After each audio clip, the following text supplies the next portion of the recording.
Have you ever opened your OBS and thought to yourself, where do I start from? Well, in this video, I'll be taking you from an absolute beginner all the way to a professional level where you will be able to stream and record effortlessly using this method that I'll be sharing with you. We'll start from installing OBS and setting it up for the very first time, even to mastering the interface, the scenes, and also how to get clean audio, the sources, and also doing any perfect streaming for any internet speed. Whether you have a low internet speed, fast internet speed, you'll be able to set it up properly. You also learn how to import your materials, maybe something like your camera, your graphics, and also be able to do high quality recordings, capture your screens, and also use some powerful plugins that I'll be showing you that will make your work look easier. Then we also dive deeper into connecting OBS to other PCs and how you can have maybe like your EasyWorship on one system and be able to import it into OBS. And also you also learn how to add beautiful free graphics. I'll be showing you some sites that you'll be able to add lower thirds and also any title, description, and all of those graphics. They are 100% free. I will show you in this video, and you'll be able to also set up your OBS to be able to stream to places like TikTok, Instagram, Facebook, YouTube, Twitch, and I'll also show you how you can install NDI, which will enable you to connect your PC wirelessly to another PC that is running either OBS or maybe something like Remux. And you will also learn some applications and how to bring it into your OBS, maybe your mobile phone, being able to bring it into OBS and be able to set it up for live stream. And you're also going to be getting a pro level tips for that smooth, stress-free live event. And because this video is going to come in chapters, because it's going to be kind of lengthy, and I'll try to make sure that I keep it as simple as possible so that you'll be able to follow through. Please do make sure to subscribe to this channel, follow us across all our social media platforms, and please, you can also join my membership right here on YouTube. You will find the link and also the badge. Please join, subscribe, and then if you also want me to help you out with anything whatsoever as far as media is concerned, you can join my WhatsApp community where you get the opportunity to ask me questions one-on-one, or maybe call me in real time, and you'll be able to get that help right away. So we find all the link in the description to that WhatsApp channel.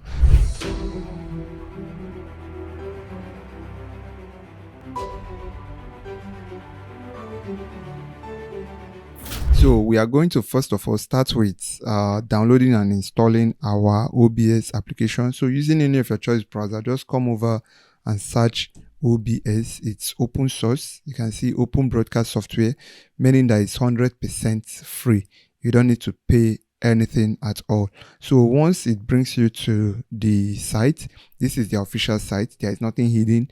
You are going to see Windows, Mac OS, and Linux. So depending on the system that you're using, if you're using a Linux system or you're using a Mac OS system or Windows, we are using Windows. So you just click on Windows and then it's going to, start downloading.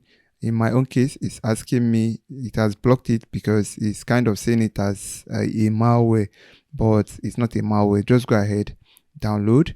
I already downloaded it. So I'll just show you where I have it already installed on my system, and then we are going to run the installation together. So you can see it right here.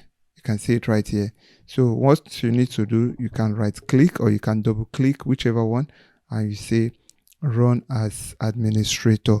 And this is straight to the point. There is nothing more that you need to do aside from what you are doing right here.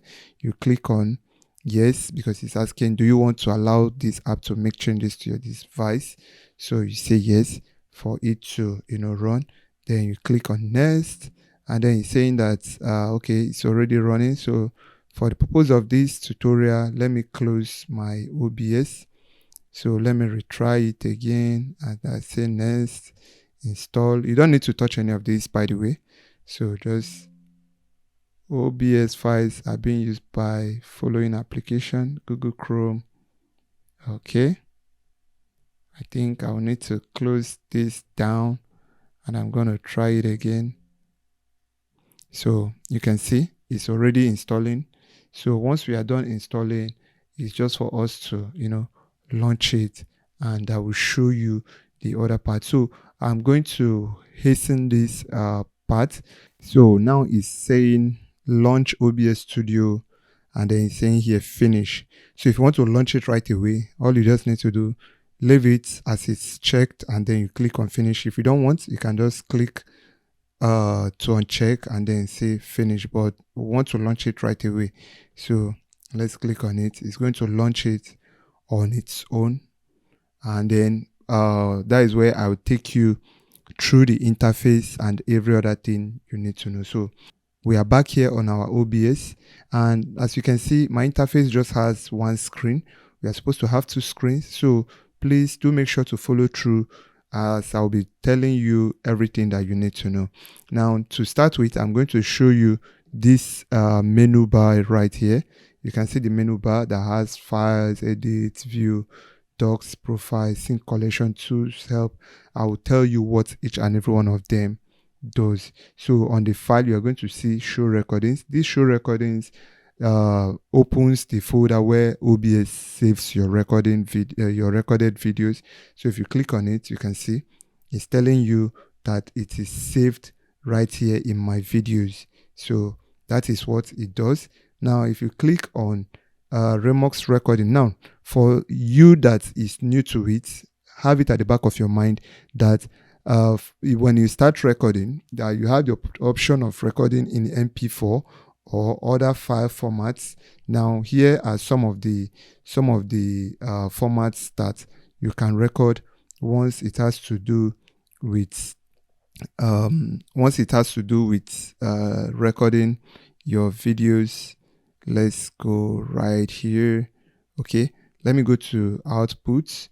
Now for recording, you see you can record standard, and then for file recording formats, you can record FLV, you can record MKV, MP4, QuickTime, hybrid, fragmented, which is still an MP4. Then you have fragmented MOV and MPEG, TS, and HLS. Now, the reason why I am coming over to this place is to tell you what Remux Recording does. Now, you see in the case where you end up recording with a file format like this, you see currently I'm in MKV, right?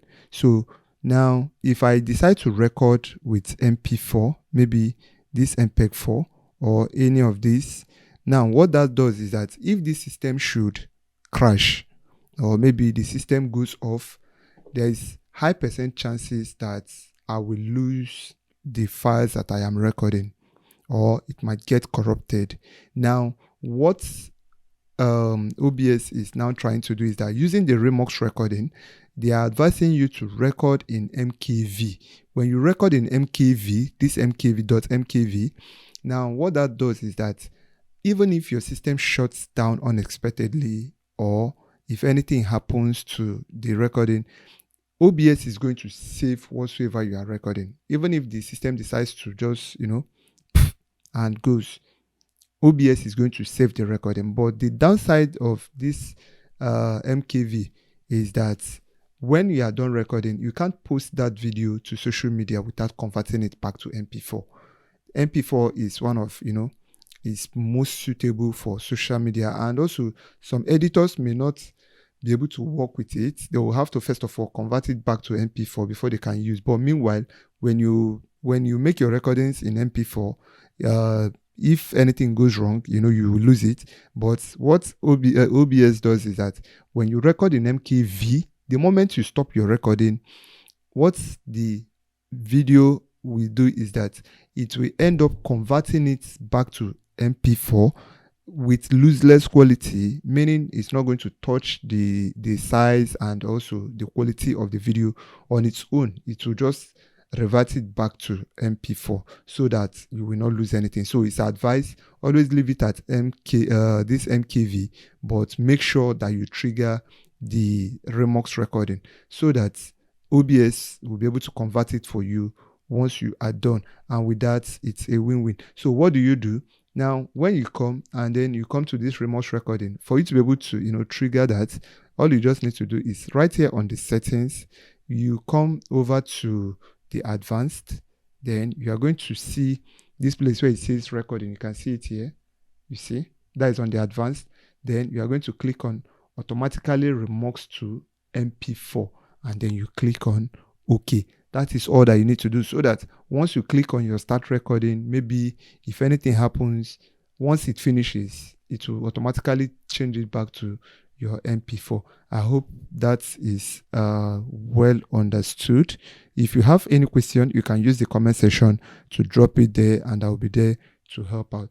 Then the next one is settings. Now, settings is where you do your settings. You understand? We'll still get to that point. Just the way you have the settings here, it's also something here on the control panel. So we'll get there. So just follow alongside. Then here it says show settings folder, show profile folder. Now you don't have much to do here. You don't need to touch any of this here. Just leave it as it is. Then if you want to close the OBS totally, if you click on this OBS is going to shut down. Same thing you can also do. That is, if you want to close it and you click on this, you'll be shutting it down totally. So on the edit, you see undo. That is, you know, where you want to undo something that you've done, or maybe you want to redo something that you have undone. You can just use the redo. Then here you can copy something that you've already done to paste in another, and you can see there are different hotkeys or shortkey, whichever one. And then you can paste a duplicate. You can also copy filter. You can also paste the filter. Then for transform, now this is where you get to, you know, detect how you want the position, the size, or you want to crop something.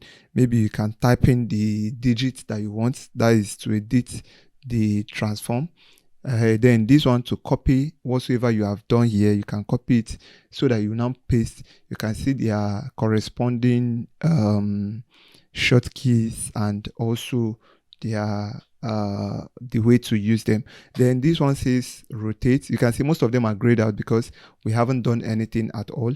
So you can say rotate 90 degrees clockwise, rotate 90 degrees counterclockwise, then rotate 180 degrees. Then this one says flip horizontal. What flip horizontal does is that when you click on that flip horizontal, automatically what it will do is to, you know, turn the left to right and right to left, like it's going to flip it the other way around.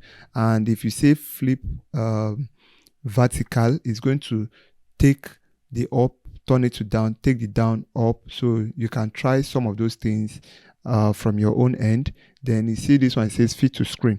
Now most of these things you will see how we'll be utilizing it, and by default you can see that the shortcut is Ctrl F. So fit to screen is where you have something of this nature, right? And then if you click on Ctrl F, you see, so by sometimes you might bring in maybe a feed, and then it will just be one-sided.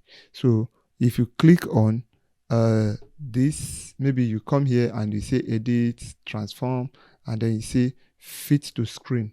You see that it fills it up automatically without you having to like scale it manually, right? So you see that most of these things will be using it. So you see how everything is working. You see, because I've done something, the whole stuff that was grayed out has now you know, manifested. Then this one says stretch to screen. That is, if you want to stretch, you are the one that knows what you want to do.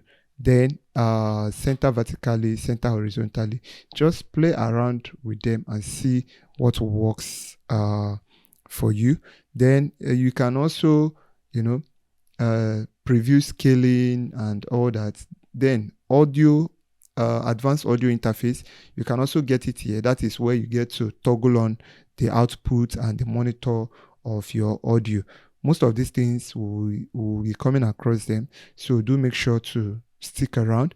Then for view, you see reset UI, that is the user interface. You can decide to reset it. Maybe you don't need it to be the way you've configured it. Remember, you can always customize this interface to suit your need, but if you don't need that, you can just reset it to bring it back to this default interface. Then if you say full screen, just the way it is, you can see it has gone into full screen mode. Then if you also click on this, you can see dock tools bar. Maybe it's going to turn off this, so just check whatsoever you like. If you don't like it, you can do away with it. Then source toolbar, this one has disappeared, so it's just for you to be able to customize to your need, whichever way that you want,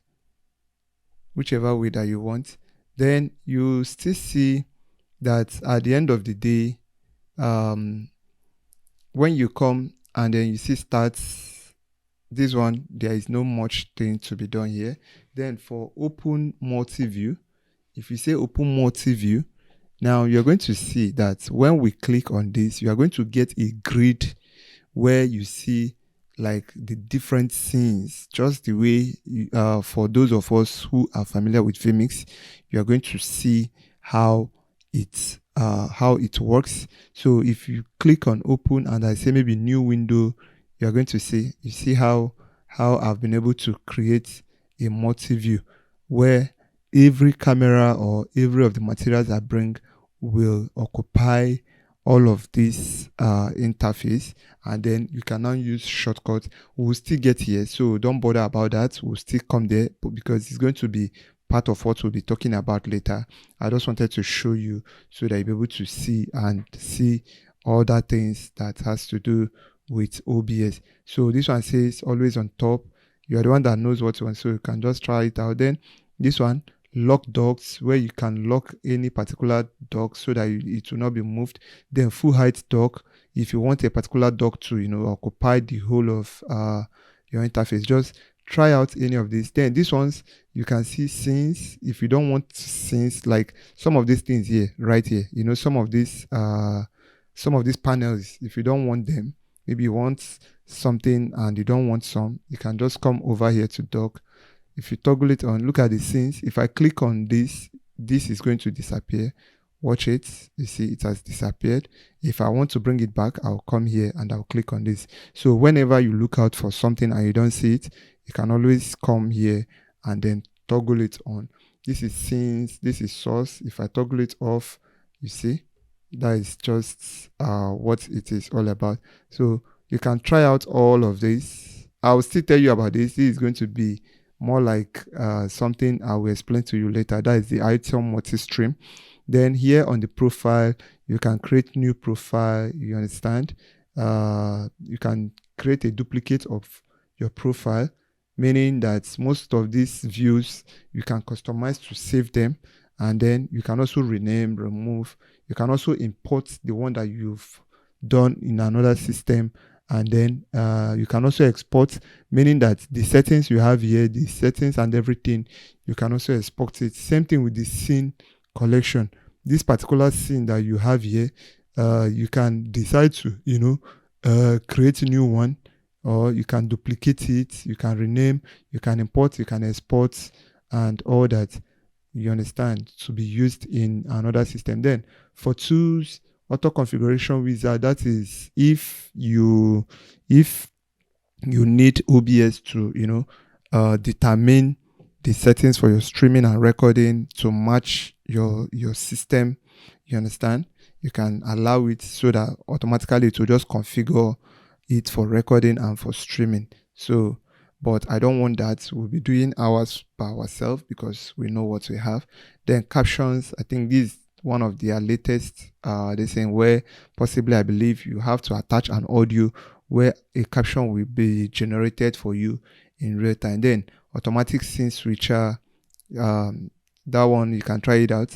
Output timer script and all that. So this, and then help, where you can come to go to a help portal where you can seek help, maybe like their customer support. Then you can also visit their site or join their Discord community. All these ones, just try it out. This is all that you need to know. That is as far as this menu bar is concerned. Then over here you see that we only have this, which is our program monitor.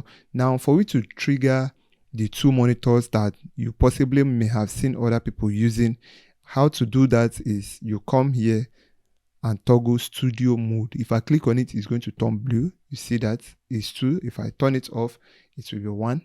And this one that is always showing here is your program monitor. So but once you toggle it, automatically this becomes your program monitor. This becomes your preview. Now let me explain what the preview means. Preview is when you click on this, you see, preview is like what you first of all see, or the content of your source, you understand? Then that is the content of your source. That is preview. You get to see what is there. Then if you want to now go live, that is where you now use this particular part is where you have your transition, and on this transition you can do so many things, right? You can decide to use cuts. You can decide to use fade, and my fade is at 300 milliseconds, which is fast. I can decide to make it 1000 milliseconds to kind of be more smoother. You can also fade to black. So I can only fade to black when I have like something else on another scene, and maybe I want to just fade from this and then I'll just fade to black. But if I have another scene with other sources, I can just click on that scene. It will first of all show up here on the preview, and I'm the only one that is going to see what is here. But whatsoever that I fade into this place or cut into this place, anything that is right here on the program scene, you can see it labeled here program scene, and here on preview scene, anything that comes here on the program scene is what is sent to your stream or what is sent to your second monitor. So just have it at the back of your mind. But here is where you get to see all your transition, and you can select as many as you want. You can fade, you can cut, you can do fade to black, you can even add a stinger. Now stinger is like a kind of custom made transition that you get to import. So, and to be able to do that, you can just come here and then you say plus, and then you add the stinger, maybe whichever way that whichever one that you have, you can bring it in and it will reflect here. And with that, and you can also use this to also fade, but the reason why it's not working is because we don't have anything to fade into. So that is why we have that. So but it's just like a quick rundown trying to show you when we start working in real time. I'm going to show you how everything is working. Then down here you are going to see the scenes. You can see scenes, you can see source. Now let me explain what the scenes means. The scene is like your camera, your audio, and everything that you need to work for that very camera, right? So on the scene, every source has a scene, right? I can say scene 1, and if I want to add a scene, I can add scene 2. You see scene 2, you can change the name and you say okay. Now you see the moment I click on this scene that is turned blue, you can see that it's blank. If I click on this scene, which is the scene 1, you can see if I click on scene 2, by default it first of all goes to preview. If I need it to be like that, I can say cut, or I can immediately fall back on my normal scene, and then I will fade back. So whichever one. And to create more scene, all you just need to do is to say add scene by clicking this plus icon. So you can create as many scenes as you want. But remember, for every scene, there must be source. So this source now, when you click on this thing, let's assume on this one, to add any source, these are the content of the source. That is where you get to add, like, audio, your this one, audio input, audio output capture, your browser, your color source, display capture, which has to do maybe with your desktop capture or any other thing that's been captured on your system. You can also capture games. You can also bring in image, some image slideshow, media source, maybe like your video, some scenes, then text. You can also type in text here and also bring in your video capture device using your capture card or any other video material that you have to bring in. Then you can also play VLC video source. Then window capture, you can capture like a particular window. Maybe it might be that you have your Premiere Pro, you want to bring your Premiere Pro display into OBS. This is, you use this window capture, you understand? Then group and all that. So that is for this. Then you can come on this one and you say, okay, I want to just bring in my graphics.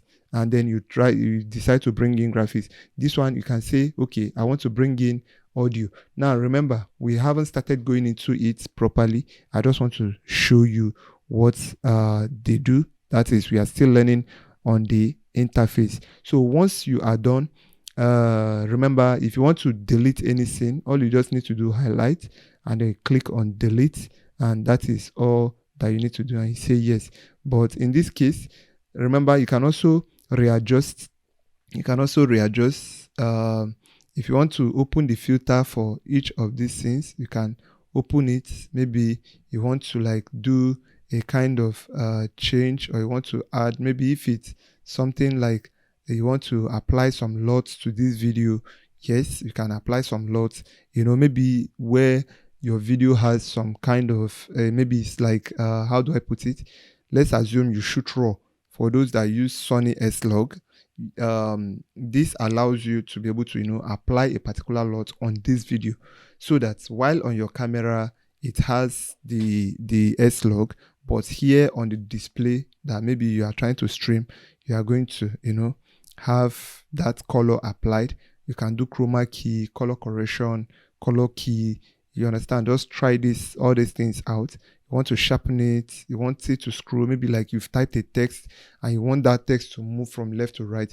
These are the places where you can do that. I don't know why this is not allowing me.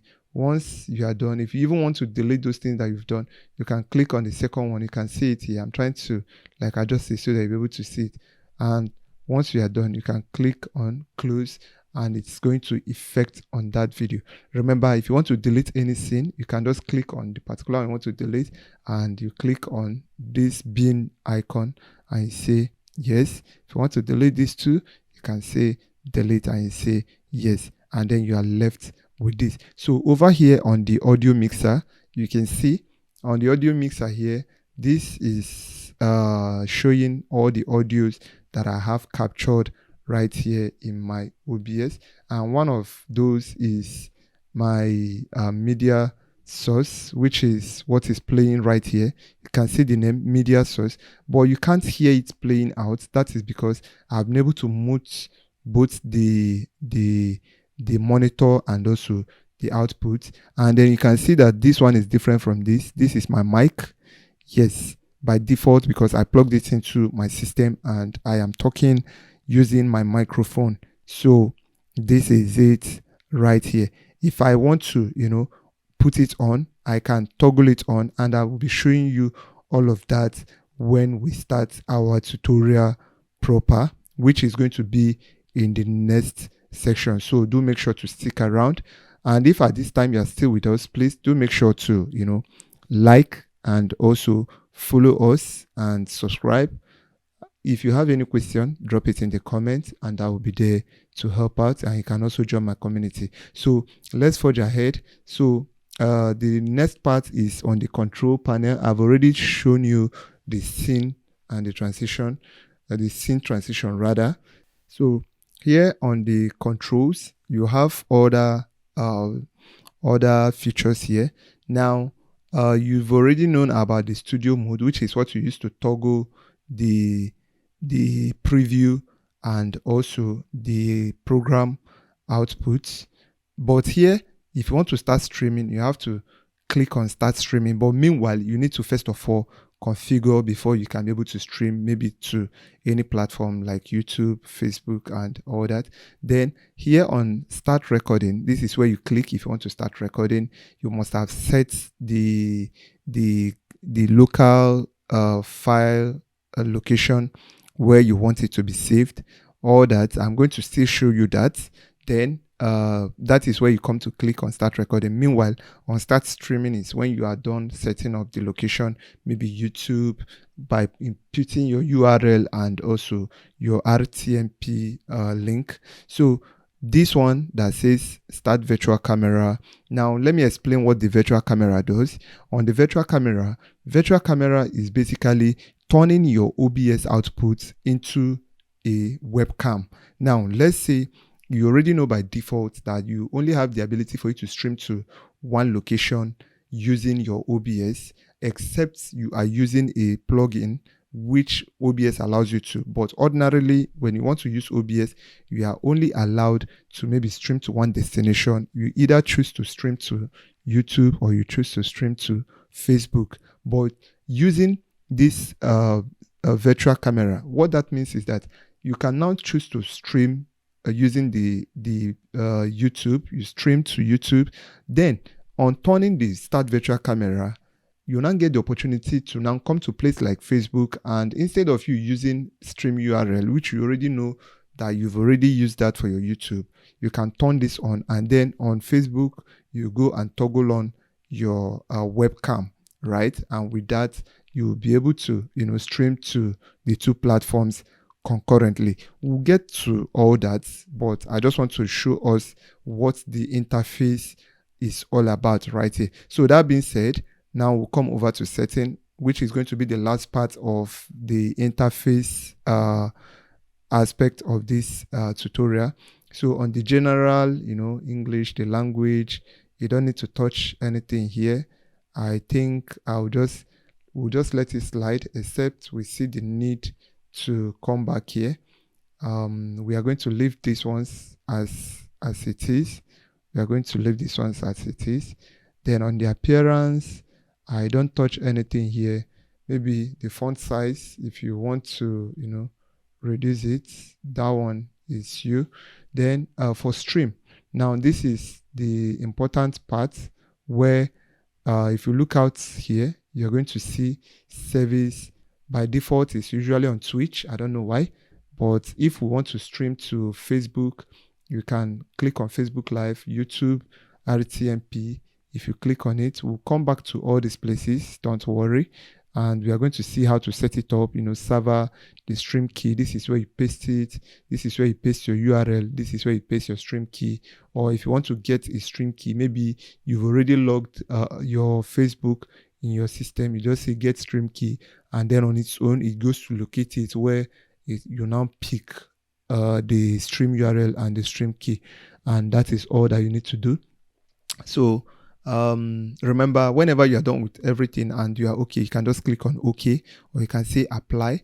Then on the outputs, that is where you get the opportunity. Your own might be like this. So if you have it on simple like this, you can set your video bitrate, the audio bitrate, the video encoder, you understand, if you want it. But usually you come here to say advanced, so that you'll be able to also set for your recording and then the audio and all this.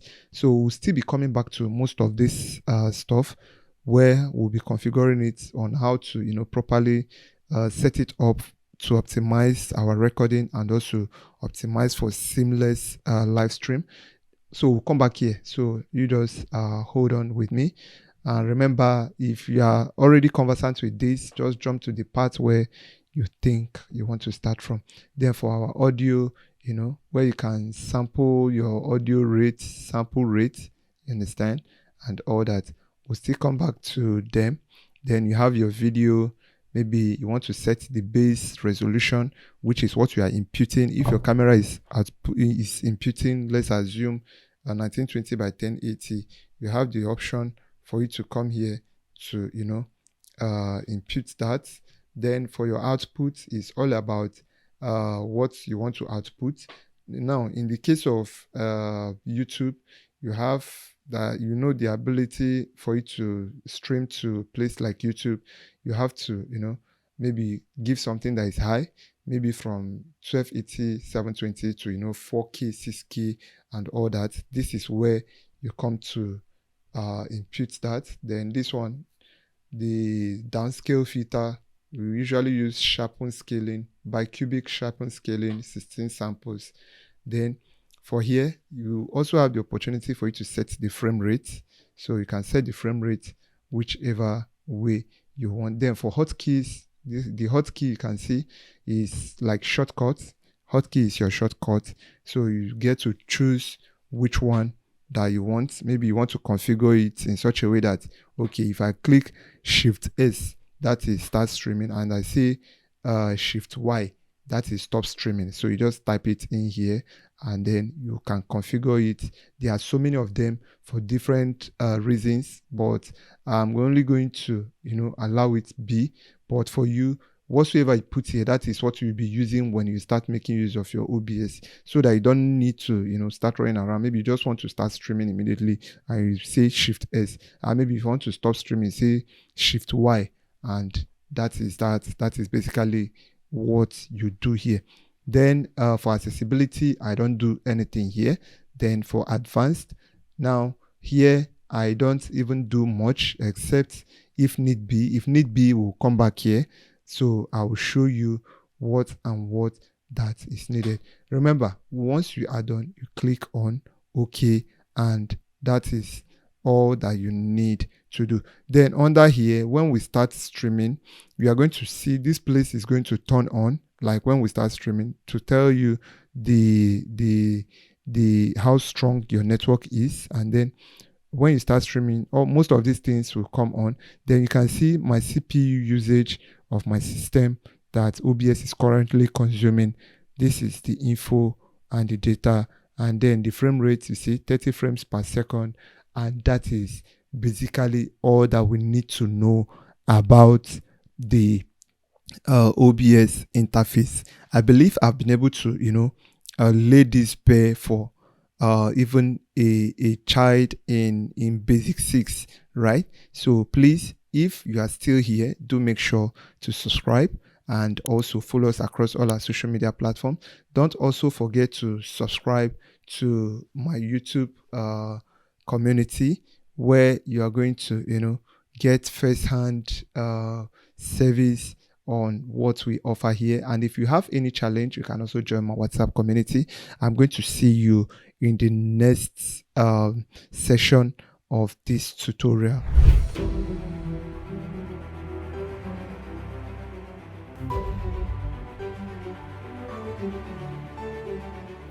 For we to start bringing in things, you already see it right here, which is the scenes. So if you want to rename this to any of your choice, you can say first scene. That's dependent whether you need it or not. First scene, rather. You can say first scene. Good. So once you've created this scene, that's our first scene. We bring in other things with it. So you come here to the source, you click on plus. So when you click on plus, you're going to see the list of things or list of sources that you can bring in. Now we may decide to bring in let's bring some things that are relevant so that you will see how each one works. I'll first of all bring in a media source.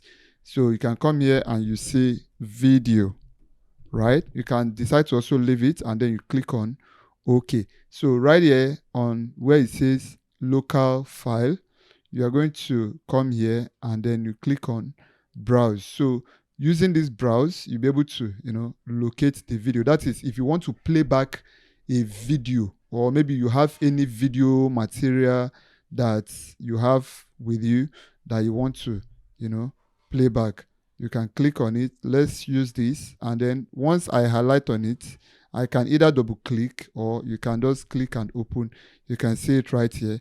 Now let me tell you what this thing does. When you say loop, when you click on loop, what this means is that when the video starts playing, if it gets to the end, it's not going to stop. It will start afresh, right? It's going to start afresh. So if you need that video to, when it gets to the end, for it to start afresh, you click on loop. If not, you uncheck it, right?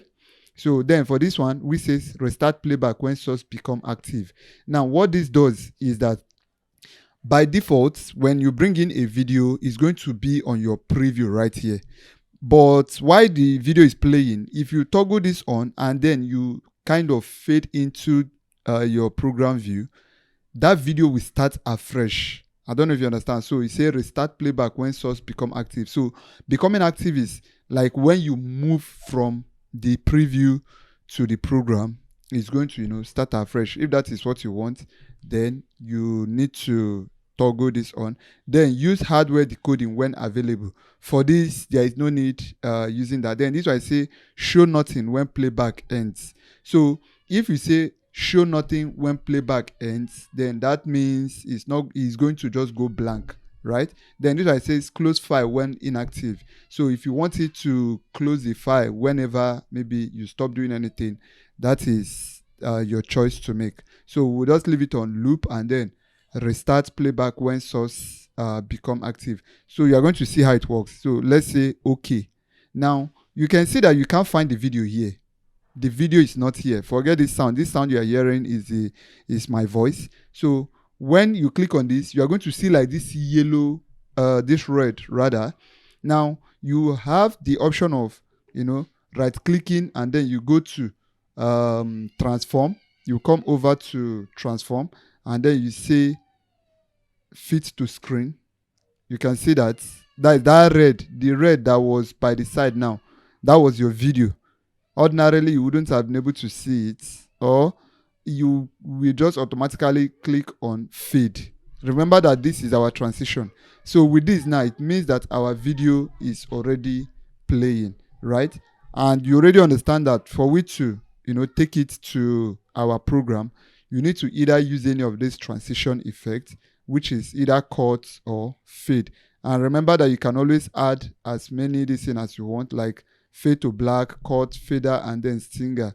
Yeah, so that is it. Now see what it's going to do.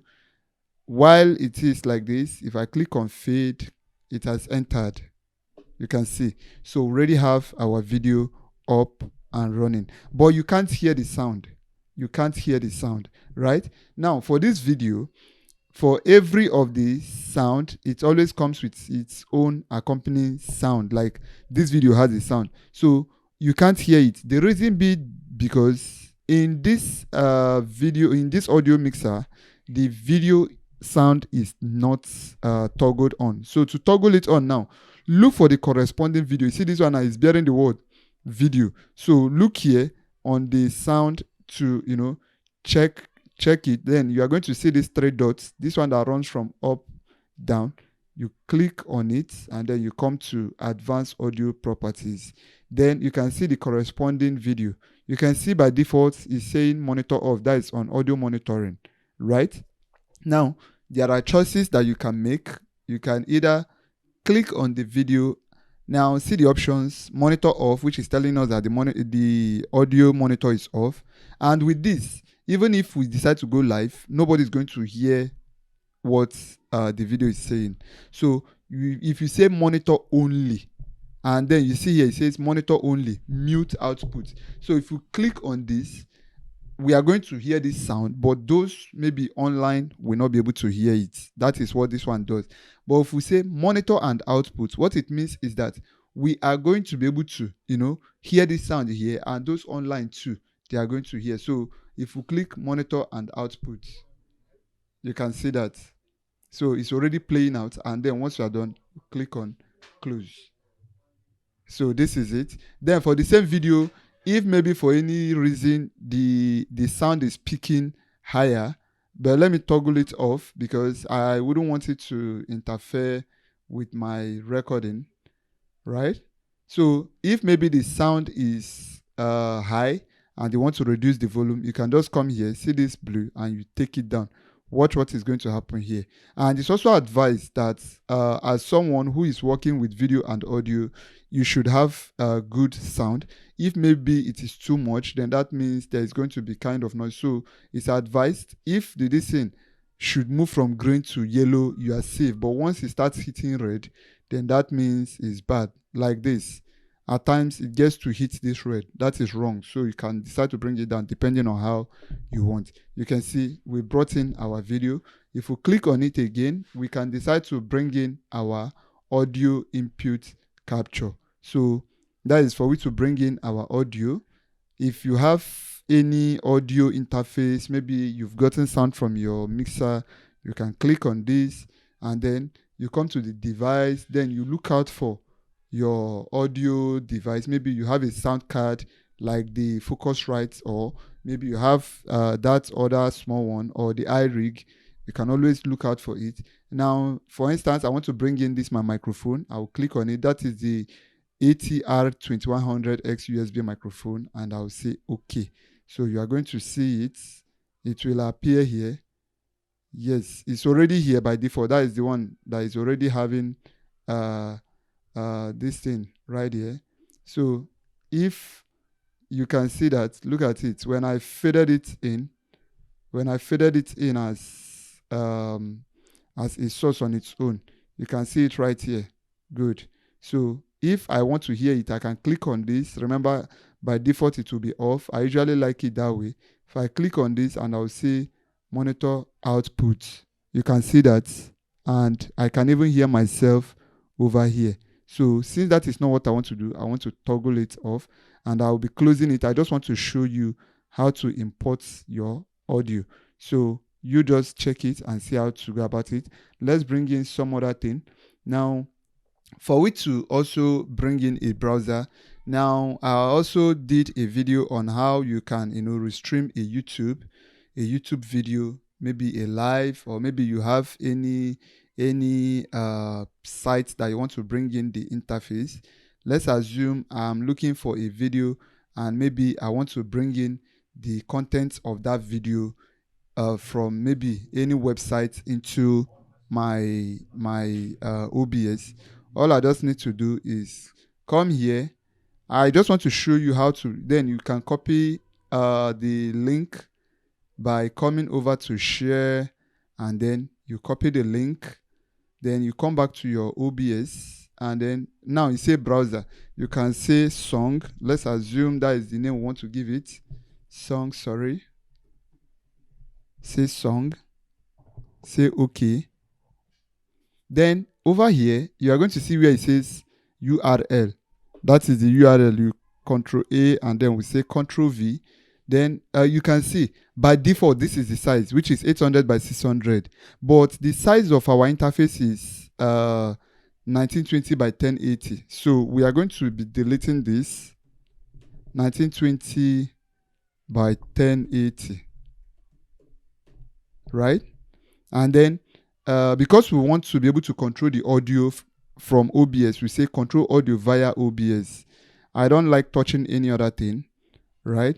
And once we are done, I just click on OK. You are going to see that video on its own is going to come up. But now, let me also tell you something. By default, you will see that this video now has occupied the front of this one. So if I want to kind of make it non-visible, if I want to kind of hide it, I will just click on this eye and it will disappear. You can see that it's on top. So in this case now, that is where you now need to create another separate scene. You understand? Where this one now will be like one video source, and then this video is going to be another video source. So let me delete it and let's put it in different video source. So I've deleted it. So what do? You come over to plus and then you say scene 2, let's say song, and then we'll click on OK. Then come over here. You can see by default, because the second scene has come up, so that is where this blue icon is highlighted. That is why you see that this one has gone out. So the preview has gone out. So when we need to now bring in the source by clicking on plus, and then we go to browser, and then we say, remember, worship song. So you can name it anything you want, and we say okay. Remember, when you come here, Control A, and then we use it to override whatsoever is there. Always remember, if you don't put the right aspect ratio, you are going to have your video not filling the screen. So it's 1920 by 1080, which is the full HD size for every video. And we always say control audio via OBS, and we say okay. So by default, it means that this video, this meme video, and this very video are in two different scenes, right? So we have scene 1, scene 2. So if we want to mix, we can mix this way or we can mix this way. But anyway, you can see when we brought in this very video, you can see that it's not filled up. Remember, this is a YouTube video. So how do we make this screen full and be able to control it? Now you come to interact. Remember, this second one is the browser feature that we use. You click on interact. With that, you'll be able to see whatsoever that is on the screen proper, and then we click on full screen. So when we say full screen and then we exit this, you can see, so this is one video source and this is another video source. And do you even see something that when we switch cameras, you see that the video tend to start afresh. The videos tend to, start afresh. They don't start from where they stopped. They start afresh. That's because while we were bringing in this video initially, we did something. Let me open it so that you see it. When we say restart playback, when source become active. But if we toggle it on, anywhere that the video stops, even as at when you switch over, it's going to continue there. It's going to continue there. You can see now, because we've toggled it off. So when the video, so you are the one now that knows what you want to do with it. That is why I said that this video is going to be very comprehensive. So, but not to confuse us, let me rename this to browser so that you'll be able to see the different sources that we've brought in. That is for the scenes. Then for the third one, we have the third one. Remember, this is where we are putting all our sources from. We brought in audio. Then this one says application audio capture. There is no need. This is like a beta version. This one, audio output capture. That is if you have any this thing that you want to capture. Then color source. This color source is all about color. You can say color source and you say okay. From here now, you can select any particular color that you want. Maybe there is a particular color you want to use as your background or something like that. You can just say okay. But always remember, whenever you are bringing some of these things, except you know that it's something that you have to, work with on the same scene. If not, I will just advise you use different scenes for that. Now, in the case of this, now remember, as much as this one is on top, I can decide to even bring this color under. So what do? You draw this down. You can see that you draw it down. So what that means is that when you do this, you can see that this very video now is on top. So I can decide to say, okay, I want to do something like this. You can see I can always adjust it. Remember, you can always adjust the listen. So you see how we've been able to use this. Ordinarily, I would have just said, okay, let me create another scene and bring in this color. So you are the one that knows what you want to do. And always remember, whenever you do something and maybe you see that it's kind of cropped and you don't want to stress yourself and you want it to fill the screen instantly, just Control F and it fills it back. So now I want to bring in more materials. We can come back to our source. And then this one, it says display capture, but I'll be bringing this display capture as another scene. So we are going to click on scene. Let's say we'll leave it with scene 2 first. Then we'll come here to say plus display capture. So on the display capture, that is for you to see whatsoever is on the interface. That is if you want to capture our screen. And then you say display capture and we can say okay. So right here, you can leave it on automatic and then select what you want. If you want to select this one, That means I'm selecting the interface. You can see I'm already capturing the interface of what we are doing right here. If that is not what you want, you can also say primary monitor. So whichever one that you want, once you do that, that is how you capture maybe an interface. You see, when I minimize, that means this is how you capture your interface, right? So once we are okay with this, we can say okay, and just there we have it. That is how to capture your screen. So for those of you who intend to capture your screen for one reason or the other, you already see that. And to make it full, Control F, right? So this is it for you right here. And if you fade, you already have it. And if you come back, you see that. So you can see how many of the inputs we've brought in so far. So let's say the next thing that we can also bring in, when you click on this and then you come to game capture. This is for gamers, for people that plays game.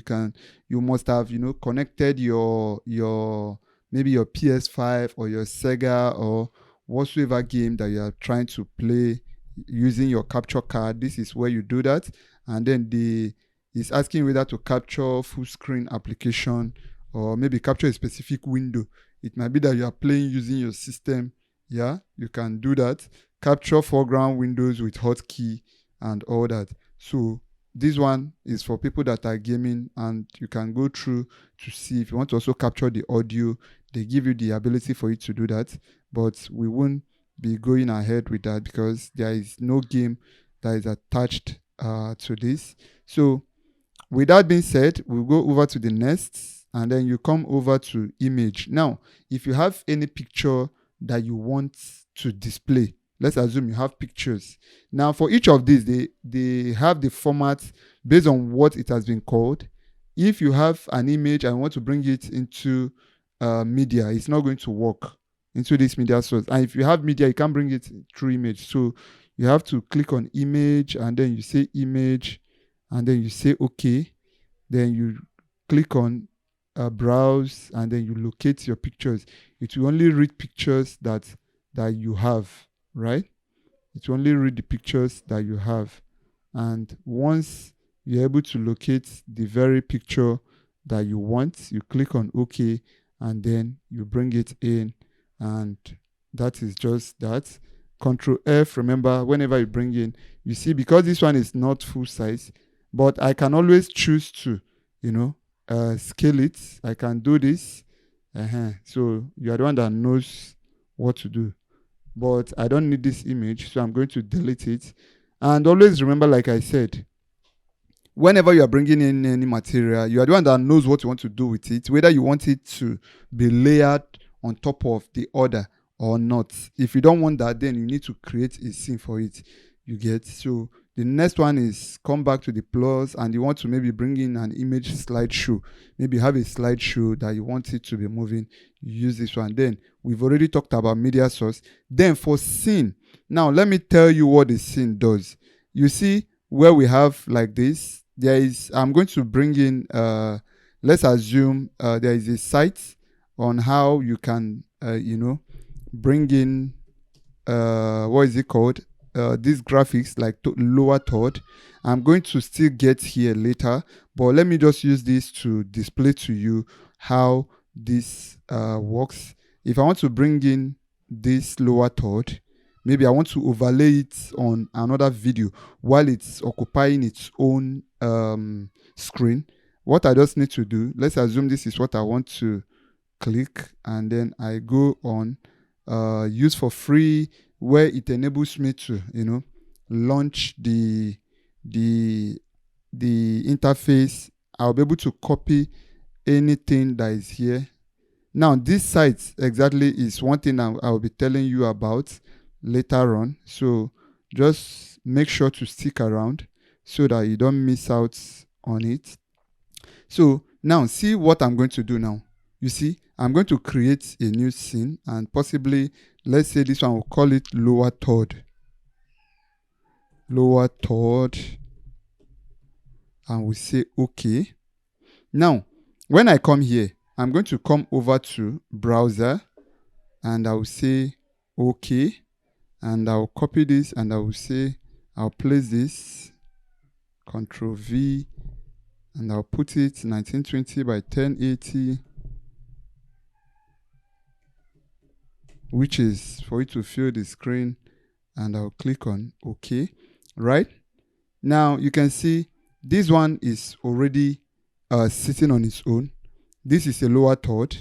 This is what it's going to look like. But you see, because it's sitting on its own scene, so what that means is that for me to be able to use it, I'll have to fade in. But you see, when I fade it into my program, meaning it has taken away this video. But if I want to now lay it over this very video, yeah, when I want to lay it over this video, now what do I do?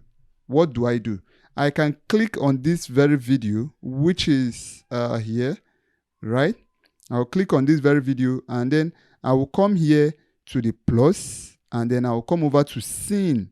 So what I'm going to do now is that this is how I will layer a lower third on this very video, thereby making this lower third I brought now. So for those of you who already have like a lower third that you maybe have created in Photoshop, or you've created it using After Effects, or maybe you are bringing it from any source, by default, maybe you would want to have it on a scene, like every other scene. Let it just sit on its own. Then you will now decide when and how to utilize it. So this is it, me showing you how to use it. So when you click on the video that you want it to be overlaid, you come here to the plus, right? And then you come over to scene. It's now going to ask you, which scene do you want? Now you can see lower third, right? If I click on lower third, look at what is going to happen. If I click on lower third, and then I say okay, it will be layered. You can see it here. You can see that. You can see that. So what do? I have to fade it. And also, see the good thing about this site too. Let me minimize it so that you'll be able to see something. You see, while it's here, I can decide to toggle off this site. I can toggle off this. If I want to toggle it on, I can toggle it on. Now, this is a way, or this is a site that I use to create my lower third, and it is 100% free for me. Like, you just go there and you just change it, and it has very nice graphics material that are all animated. If I toggle it off, it goes off. I just wanted to show you how this works actually. So with that being done, I'm sure you've seen how I was able to overlay a scene on another scene. So you are the one now that knows what you want to do, right? You're the one that knows what you want to do. And always remember, whenever you have your screen and it's not this filled up, always remember Control F. So that is just it.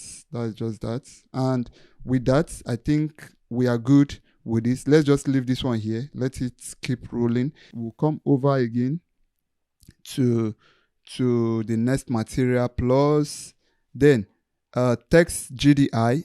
Using this one now, I can decide to, bring in text or create like my scroll bar. I'm going to possibly create it in another scene. So you create scene, and I will say scroll bar. Please go through and make sure that you don't miss out on any of this. So I will say scroll bar. Let me put this in small letter, and I will say okay. Remember, we are trying to bring in text, and also remember that you can always take any of these upwards depending on how you want it to be. You can rearrange it. So on this scroll bar, I'll click on plus. Remember what you want to bring, text GDI, and then we can leave this, and then we'll say okay. So right here we can type in announcements, depending on whatsoever you want. You can even put your text, maybe anything. This is just to tell you that this is where you type in your text. So announcements, let's just put any gibberish right here. So I've typed in my text. This is to let you all know that you have to subscribe to my channel for more videos. Please, if you haven't, do that right away. So if I now want to change the font, can come here, and then let me see types of fonts that I have here. I have Montserrat. I love Montserrat. Then I can change the font style and then the font size. So just you can click on strikeout or not. So once you're done, you click on OK. So but you see that it's kind of static and some of the contents may be lost. So let's just add more videos. Okay, to my channel for more videos, and remember to share to friends. Yeah, and then we say okay. But you see, it has occupied the whole place, and this is not where we want it to be. So how do we do that? All we just need to do is click on this, and then we are going to come over. Remember, text transform. You can decide to leave it on uppercase or lowercase, depending on how you want it to be. The background, you can change the background. You can select the color. You understand? You can say, okay, maybe this should be the background color. You understand? So every of this thing, you want to align it to the left, to the top, align to the bottom, right, left, center, or right. Then for the vertical position, I need it to be at the bottom. So once you do this, you can drag this and come down, right? Now, this one, what I want to create with this is that I need it to kind of scroll. I need it to kind of scroll and be able to move from, left to right. This is still too big, so I'm going to sort it out. This is kind of big, so I'll still bring it down. But I just want to show you how to create like a scroll using the text GDI. So I think I will come over. Let me reduce the size. Okay. And then for this color, I think this color doesn't really suit it. But remember, you are the one that is designing, so now you know what you want to do. So this, we'll click on this. What should we go? Let's go with blue. And we'll say, okay, good. So now, remember, we want it to, scroll. So what do? Let's assume we want this to scroll from left to right. We'll put it this way. Then right here, we are going to right click and then we'll click on filter. So this filter now is for you to, put it in such a way that it's going to, take up the particular movement that we want. So you can see, because the icon is lost here, so that is why I'm taking it up. So you click on this. Okay, let me just adjust this so that you'll be able to see the information clearly. So I'll bring it up and then I'm going to click on this plus and then I'll click on scroll. So on this scroll, I'll click on OK. So you see the scroll now. So it's saying horizontal speed. If you decide to adjust it, you can see how fast. Look at it here. You see it has started moving. So that is because we've made it to scroll. And if you go this way, it's going backward. Nigeria, this is Nigeria and this is English. So it has to go from the right to the left. And then the speed, this is what you use to control the speed. Good. So if you want it to run fast, if you want it to go slower, then I don't think you should touch this. This is not necessary. It's not necessary. Good. It's not necessary. So you can just leave it at 0. Leave it at 0. Then this one, you see, if it's too fast, remember, you just click on this so that someone will be able to, read and follow. I think I love this very pace. And once you are done, you just click on OK. Remember, it was up. So depending on where you want it to be, if you want it to be down, it should be down. So you can see how many stuffs we've been able to bring in. Now, remember, because this one is on its own, if I don't want this lower third to, obstruct it, what I just need to do now is I'm going to go over to the lower third, and then I'm going to kind of, adjust it to this level. Yes, I will adjust it to this level so that it stays here, so that when I now display this scroll bar, it will be able to come in. Remember, if you should fade it out, that means this is the only thing that will be there, and this is not what we want, right? We want it to be scrolling. Maybe it should just remain permanent there. So in that case, which video is that? Is this very video, right? So what do? We'll come over here again and we'll click on scene.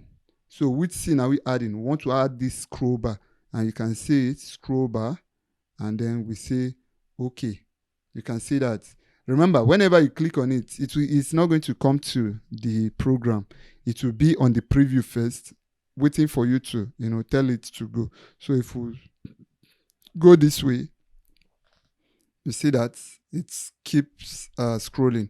And for the lower third, if we want to kind of, remove it from this, all you just need to do, all these things, this is the eyes. You can click on this eye for it to hide it, and then you fade. If you want to hide the scroll bar, it's going to fade too, right? So this is it. It's back and it disappears. And also remember, we had this color that was here, so we can always toggle it off for it to just allow this to be. So once we do this, we have to, then if you toggle this on and you want to kind of lock it in such a way that it's not going to, move, you want it to just be here, you just click on this key icon. So toggle off and you toggle it on, meaning it's going to lock it with that very video. You see how many things we've been able to bring in. You see how easy it is for us. Then what else do we need to bring in? We now have video capture, right? Now video capture can come in different forms. Normally I'm supposed to use a camera, but I don't have my camera here with me. So let me use this opportunity to show you how to bring in your mobile phone into OBS. Now, to be able to do that, you need application, and that application, you must make sure that that phone that you want to connect to OBS, that they are on the same wireless network, right? So whether wireless or wired, whichever one, but one of those apps I'm going to show you, Iron Webcam. Now, if you want to check my full tutorial on how to use this Iron Webcam, you can find it in the description. I have a video already up for that, so check it out and see how to download, install, and also connect it. But I'll just be showing you, I'll be going straight to that. Now, I have my Iron Webcam. All I simply need to do is to make sure that my phone is connected to the same internet right here on my PC that is housing the OBS. So I have Iron desktop app installed, and I also have Iron on my phone.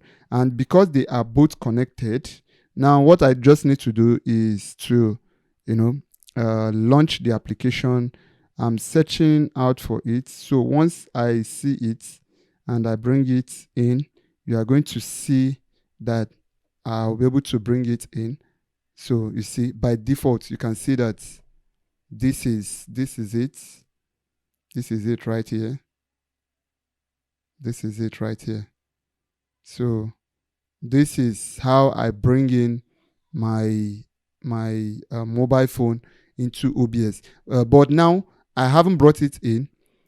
The first thing that we've done is that we've been able to connect our camera, which is our phone camera, to our Iron. But how do we now bring it in as a video capture into OBS? Now, to be able to do that, I'll create another scene. Now I'm going to name this scene is going to answer scene 3. So I can decide to take this up depending on how I want it. Then you click on plus. Remember, everything we've been doing so far is how to bring in stuffs into OBS. So I'll go to video capture device and then I'll click on OK. So right here, this is where I get to, connect my iron. So my iron, I'm going to look for iron 1. Now I have the ability for me to bring in 4 different mobile phone cameras using that singular iron, and I can still bring them into OBS for my production. So, but I just want to bring in the camera 1 because I only have 1 camera. So look at it here, iron webcam. Remember, if it is a camera that you want to bring in, right? That means you need your capture card, and you just come to this same place, this same video capture device, and then you have it. So you can see that. Good. So remember, by default, it's usually like this. So what do? Control F, or you right click and go to transform and then click on fit to screen. So you can see this. Once we click on fade, you can see our video is already up, and this is exactly how you bring in your mobile phone. Please, you can check out a tutorial on how you can install this application and many more right here in the video description. So do make sure to check it out. Then since we have it here, again, you see that this one now is on its own.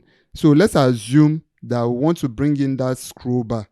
One thing we can do, we can also right click and we say copy. We can copy this very scroll bar without us doing any other thing. And maybe we want it to be here, and we'll say Control V.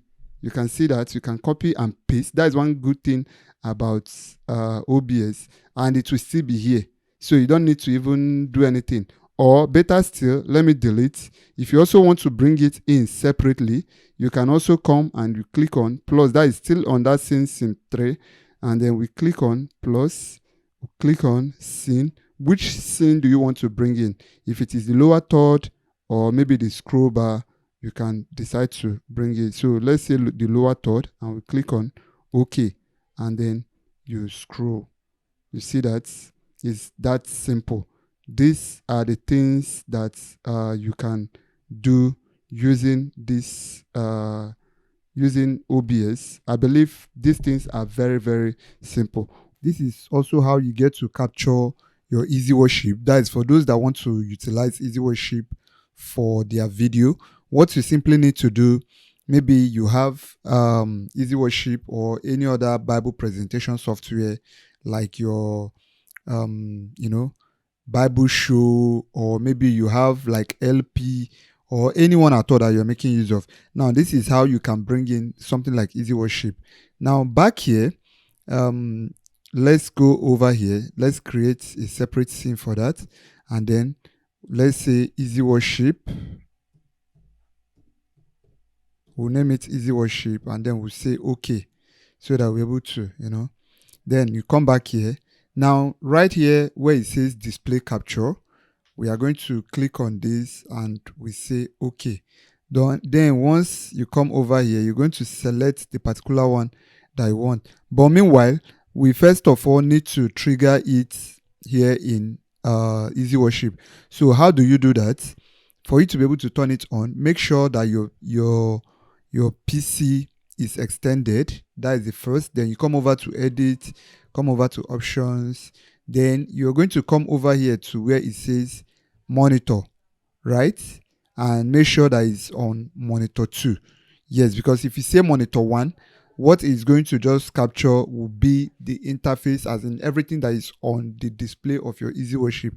So you put it on monitor 2, and then you say OK. Ordinarily, if you want to send it, we can also send it through NDI. Yes, but I will still come back to that. So click on monitor 2, and then we click on OK. So once you do that, that means we can now send it out.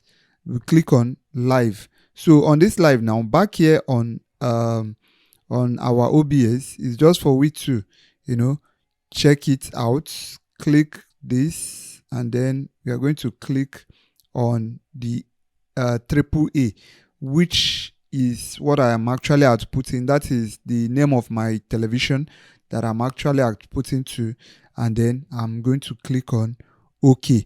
I'll still show you how to bring in your EasyWorship using NDI. And by the way, you can check out my video on how you can use the EasyWorship software from beginning to the end.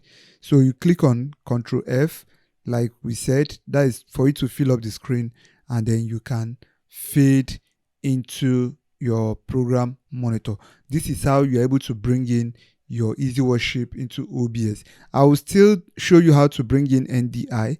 Currently, I can't do that because we have not installed the NDI that will enable us to connect it wirelessly. So just stick around because I'll be showing you that. So you see, this is how we bring in our EasyWorship into OBS. I hope that was really simple. So over to the next one, which is let's see how to bring in this. That is VLC. Now this VLC, I'm not going to waste much time on it. That is, if you have anything playing on VLC, maybe you want to be able to, you know, bring it in, you can always bring it in and, you know, play. You are the one that knows what you want to do with that, but I doubt if I've ever thought of using that. So let's see what next we can bring in. When we come over here, we have the Windows capture. So this window capture basically talks about any program that is being opened on your PC. It could be maybe the interface of your EasyWorship. You want to bring the entire interface, or it could be any application that has been launched on your system. You can decide to bring just the specific interface of that display. It could be maybe like you are trying to teach, and then maybe like a video editor, you have your Premiere Pro opened, and then you want to be able to capture the interface of that Premiere Pro so that everybody will see how you are doing or how you are editing whatsoever right there. So for this instance, I'm going to use, let's say I want to bring in my EasyWorship, but this time around not as the output, not like the program, rather I want to just bring in the entire interface. So what do? Once I click on it, I'll come here and I will select. You can see even my OBS tutorial, I can decide to just capture only that interface. If I click on EasyWorship, it's going to bring in everything in my EasyWorship. You can see that. And once I am done, I will click on OK. And you can also see, even before you do that, it gives you the opportunity for you to also bring in audio. You get? So, but by default, like this capture method, I'll leave it automatic. I don't touch anything pertaining it. And then capture audio beta. So if you want it to also capture the background, like the window or the, you know, the sound coming from your PC, it will be able to also capture it. So you get to toggle it on here or off. Once you're done, you click on OK, and always remember Control F. Now the reason why I'm showing you this, you may not necessarily need it to be here. So what do? You remember how we do it. You come here, click on add scene, and make this to be on its own separate scene. And I'm sure I've also showed us how you can, you know, overlay it on another, just the way we did this one right here, where we overlaid a lower third on that video. So that's being said, the last one, group, I don't think there is any need for this. Now to also let you know, like I said initially, that if you have all these videos, like let's see if we still have all our videos. Let's see. Yes, you see, like this video now, right? If for any reason, I don't know whether I said it initially, but just hear it now. You see this very video, the sound is not coming out. If I should fade, you can see, you can't hear the sound, right? So how do you toggle on the sound? What you simply need to do, look out for the number or the name that you used to save it. Look out for the name that you used to save it. Let me locate the very one. This is why it's always important for you to, you know, name your files. Now this is the first scene, right? And you can see the name video, so meaning that this is the corresponding sound. The one you see here is my microphone sound. So how do you toggle it on? Why I'm doing this is to let you know, so that you don't go and send out an output and maybe people are seeing your video but they can't hear the audio. Now you have the opportunity for you to toggle on toggle on the sound. So you see, this is the video, meaning this is where the audio is, and you can see monitor is off, and you have the opportunity for you to click on monitor only, meaning you only get to hear it from your end, but the people you are pushing it out to won't be able to hear a sound. Or you can say monitor and output, meaning that the sound will be there. Good. You can see that. I don't know if you can hear that. So meaning that we have our audio going out. Reason why I prefer it like this is because it helps me to decide on what to do with it, whether I need it or I don't need it. But for this, I'm going to put this out. I'm going to take it off. Right. So this is how you do that. So that is basically what you need to do right here. So in the next video, I'll be showing you other things. I will still show you how to configure for setup, how to stream, you understand? And then I will now show you how you can now connect your OBS to other systems, or how you get other things to come into OBS wirelessly. So just make sure, if you haven't subscribed, to click the subscribe button and follow us, because like I said, this video is very, very comprehensive. Now to the next thing, which is going through the settings. Let me show you other things that you can do right here on OBS. Maybe how to set up, set it up for recording, set it up for streaming, and every other thing that there is to know about OBS. So you click on these settings down here, and then the first one you can see here, you will see this very one that says general. I don't touch anything here. So as a beginner, don't do anything. On appearance, I'll leave it this way. Then for fonts, maybe you can decide to increase it or reduce it, you understand? But I think I'm okay with the way it is. Now, for stream, this is how you do your how you set up your feed for streaming. By default, when you see these services, it's usually on Twitch, right? So Twitch is one platform. You can see all the platforms that are supported when you click on show more. All these platforms are supported. Those are the places where you can stream, right? But we only have the opportunity of streaming to one or two platforms using OBS. One platform you get to stream to, let's say, either YouTube or Facebook. But then we can still get the opportunity to stream to the both destination using the virtual camera that OBS has inbuilt. But meanwhile, I will still go ahead to show you other plugins that you need that you can use to multi-stream to different destination. So let's go ahead.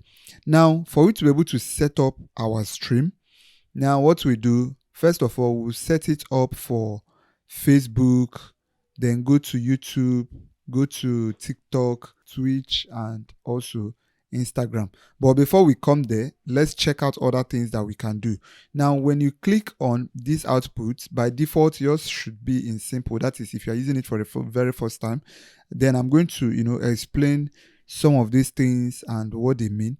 But for you to be able to do that, I like to leave it in advanced. Come over to advanced. That is how you get to optimize. So this is also more like the follow-up bonus tip that you get to use, so that you'll be able to, get the best out of your stream, even if your system is not that very much capable in running a streaming application. OBS kind of makes it softer. So when you trigger your advanced, it comes like this. See what it looks like before. When it's on simple, you just have this, right? But when you say advanced, you get it this way. So you have streaming, you have recording, audio, and replay buffer. So you click on stream. Now for streaming, the audio codec, I leave it on AAC. Then for video encoder, you get the opportunity, if maybe your system has a very good RAM and very good processing speed, and if it's high end, you may decide to utilize this H.264. That is it. So you can decide to use it. But if you know that your system does not have that kind of high spec, you can use X264. You can see that. So if I use this is what it's going to look like. Good. Then when you come over here to rescale outputs, you leave this disabled. Then over here, I like to leave mine at this point. That is the size 1280 by 720. Then here on the encoding settings, these things are very important. Please take note. You like to leave it on CBR, continuous bitrate, because if you go and use variable bitrate or CQP and ICQ, you are going to have issue, most especially if you know that your system is not up to standard. Then for the bitrate, now there is a way you measure your bitrate depending on your network. Ordinarily, before you start streaming, you're supposed to check your network. So I like to leave mine at 1.5 because over here we battle so much with network, like is that bad. Ordinarily, I'm supposed to leave it at least 2500, you know, where maybe you have like up to 6 megabyte per second upload speed. But in this case, sometimes if you'll be battling with maybe even 2 MB per second. So I like to leave it at 1005. It's okay for me. My own is, let it just be that the display is okay, like I'll be able to push out my content. Then for target usage, now you look out for here. If you look at this, you see that I left mine in balance, which is medium quality. The quality will be okay. Then if you say faster, that means the quality is going to, kind of drop. But this thing will be fast. Then if you need it, okay, this is fast, this is faster, this is fastest, but this one is slow, which will also give you very good quality. So you are either trading the fastness for quality, or you are trading the quality for fastness. So whichever one, but I like to leave it at balanced medium.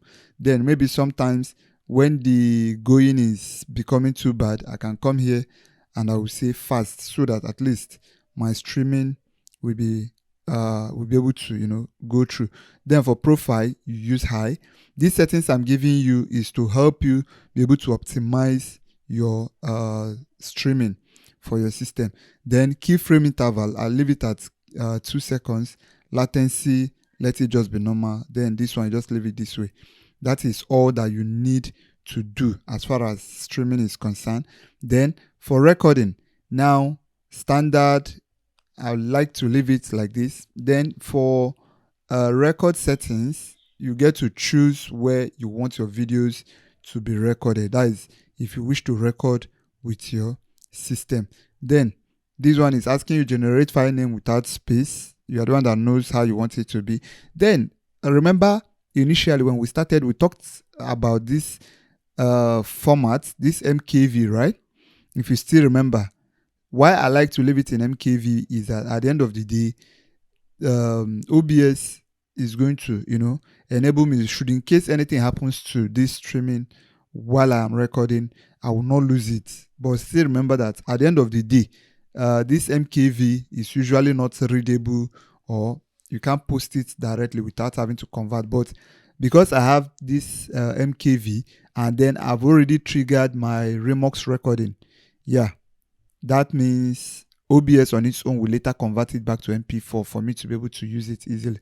Then video encoder, you can decide to use the stream encoder. That is the same this thing that you've used for setting up your stream, or you can come here and you change it. But I would just advise you, use whatsoever you are using for your streaming, so that the both of them will be on the same frequency. Then I don't touch this core audio AAC. I leave that, and all these ones I don't touch them. Then for audio, now you come here and then I leave this, like I don't even touch any of this. I don't touch any of this by default. Then you don't have anything to bother about. this very place. That's just that. Then for your audio, you still come back here. That is on general. Under general, you can see 48 kHz. Then the channel is stereo. If you need it mono, meaning one-sided, you can use this and every other thing. But basically, I will not advise you to touch any of this. Then for global audio device, this is where you get to control how which audio you take in and all of that. For your desktop audio, if you want it to have the default this thing, is going to have it just like I have mine. Or I can decide to say, okay, that my desktop audio is going to be my microphone. This is where I get to choose that. Then I might also come to desktop 2 and I say I want to disable. You can see that it's disabled. Every other this is disabled apart from this one, which I can also still disable, right? But because I have an auxiliary audio which is seen as my microphone, which I can use, right? So in that sense, I will just have this desktop audio by default so that as I plug in, it will take it. But you can decide to say, okay, I need this particular one now to be my desktop audio, so that when you come to your OBS, you may not decide to use that particular audio now to be mixing, so that as you are switching camera, it's not going to change as you are switching.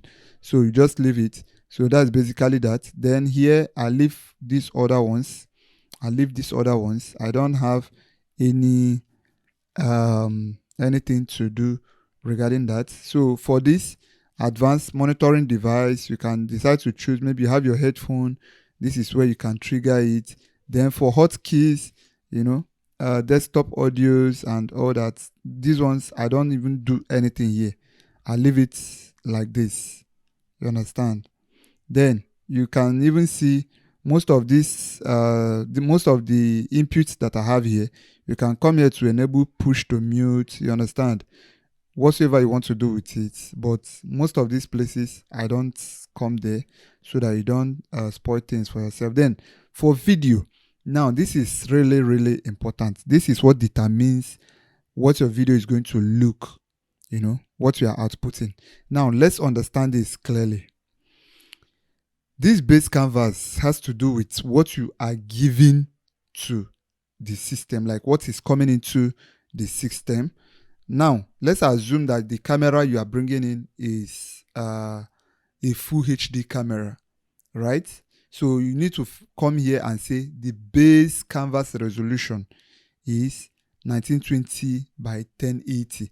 But if for any reason it is that maybe your camera does not output up to 1920 by 1080, then it is advised you come here to select the particular one.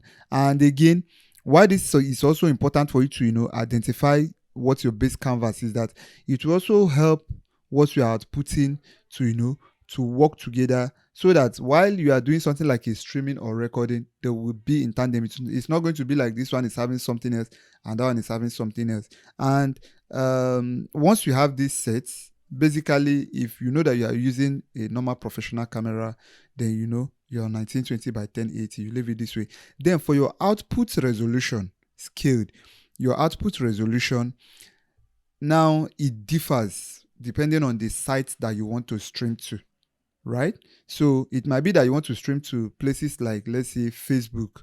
Now for Facebook does not accept full HD. What it accepts is HD, which is 1280 by 720. So it will not be necessary that you are trying to stress, because at the end of the day, when they get that video, they are going to kind of compress it. So you wouldn't want that to happen. Then for YouTube is the full HD. So if you are streaming to YouTube, you just come here and then you trigger 1920 by 1080, and that is that. Then for your frame rate, this gets to show how smoother that your video is going to play back. But I will still advise, because the essence of this is to maximize for streaming and also for recording. For a normal real-time play, you also want to have it at 29.97, or you can say 30. But if you want a smoother playback, you can always go for 60 frame rate. But mind you, As you're increasing this, if your network is not that good, you might start having issue. So I'll just advise leave it at 30 and you should be good. This is it. You see how I'm taking my time to explain everything bit by bit. Then the next one says hotkey. Hotkey simply means maybe shortcut. In fact, shortcut. So you see start streaming, stop streaming. There are so many of them. There are lots of, so meaning that with just a particular key that you've been able to input, you understand, you can easily just click something. And then, so let's assume I want to say to start streaming, you click Shift D. You see that? Then maybe to stop streaming, I can say Shift Y. You see how I've been able to, I just click Shift on my system and then I clicked Y. So by default now, it has already recognized that I've configured Shift D and Shift Y. So if I want to click on start streaming, I don't even need to come back here again. All I just need to do is just to click Shift D, it starts streaming. If I say Shift Y, it stops streaming. And once I am done, I will click on OK. That is under here. Let me bring it out because my screen doesn't seem to be that enough. I'll just click on OK for it to take effect. But meanwhile, let's go to accessibility. Now you can still check out other stuffs you can do with it. That is in terms of the shortkeys. So just look out for the ones you want to do. If you don't have any need for that, you can ignore it and use your normal displays. Then accessibility, I don't touch any of these. Like, I don't see the need for now. Then for advanced, now priority, I like to leave it on normal. That is process priority. Then render, all these ones, I don't even come here. I don't touch any of these. And remember this place where we say this is where you trigger the Remux recording, so that once you are done recording, you'll be able to have the file already converted by OBS for you. So it's always advised record MKV, and then once you stop recording, OBS will turn it to MP4 for you without losing any quality. So you can all these ones, stream delay, you just leave it. Then network, just leave all these ones. I don't think there is any need coming here to do anything. Now remember, just for the sake of this, I configured some two stream key, one to stop recording and one to start recording. So if I click on OK, that will be it. We'll still come back to that, but let's just see if it was. So if I say Shift D, you see that it's saying start the output field, check the login for details, because I have not configured it. I'll come back to that. And then if I say Shift Y, that is because we didn't start recording, so there is no need. Now let me now show you how you can set up your OBS to stream to platforms. There are so many other things to cover, but to do that, you come over to your stream. I believe you understood everything I did prior to this time. So let's say we'll come over to my YouTube. I'll do YouTube first. I'll do YouTube. Let me also open Facebook. You can also find how to set up your YouTube on OBS. You'll find the video link in the description. So now for me to be able to do that, I'll click on create, and then I'm going to click on go live. Once I click on go live, I only need two things. And what are those two things? That is my stream key and also the URL. Same thing also happens to Facebook. Let me log in my Facebook. So now when you come to your YouTube, you click this very place. Please, if you want to learn properly how to set up other things, you can check out the video, is in the video description. Now you come over here to where it says stream key, that is under settings, and you copy the stream key. This is what we need.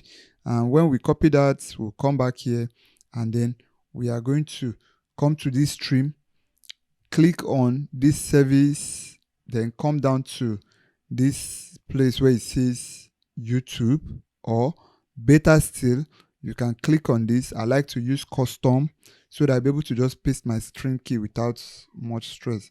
So Control V, and then I'll come back to this place, stream URL.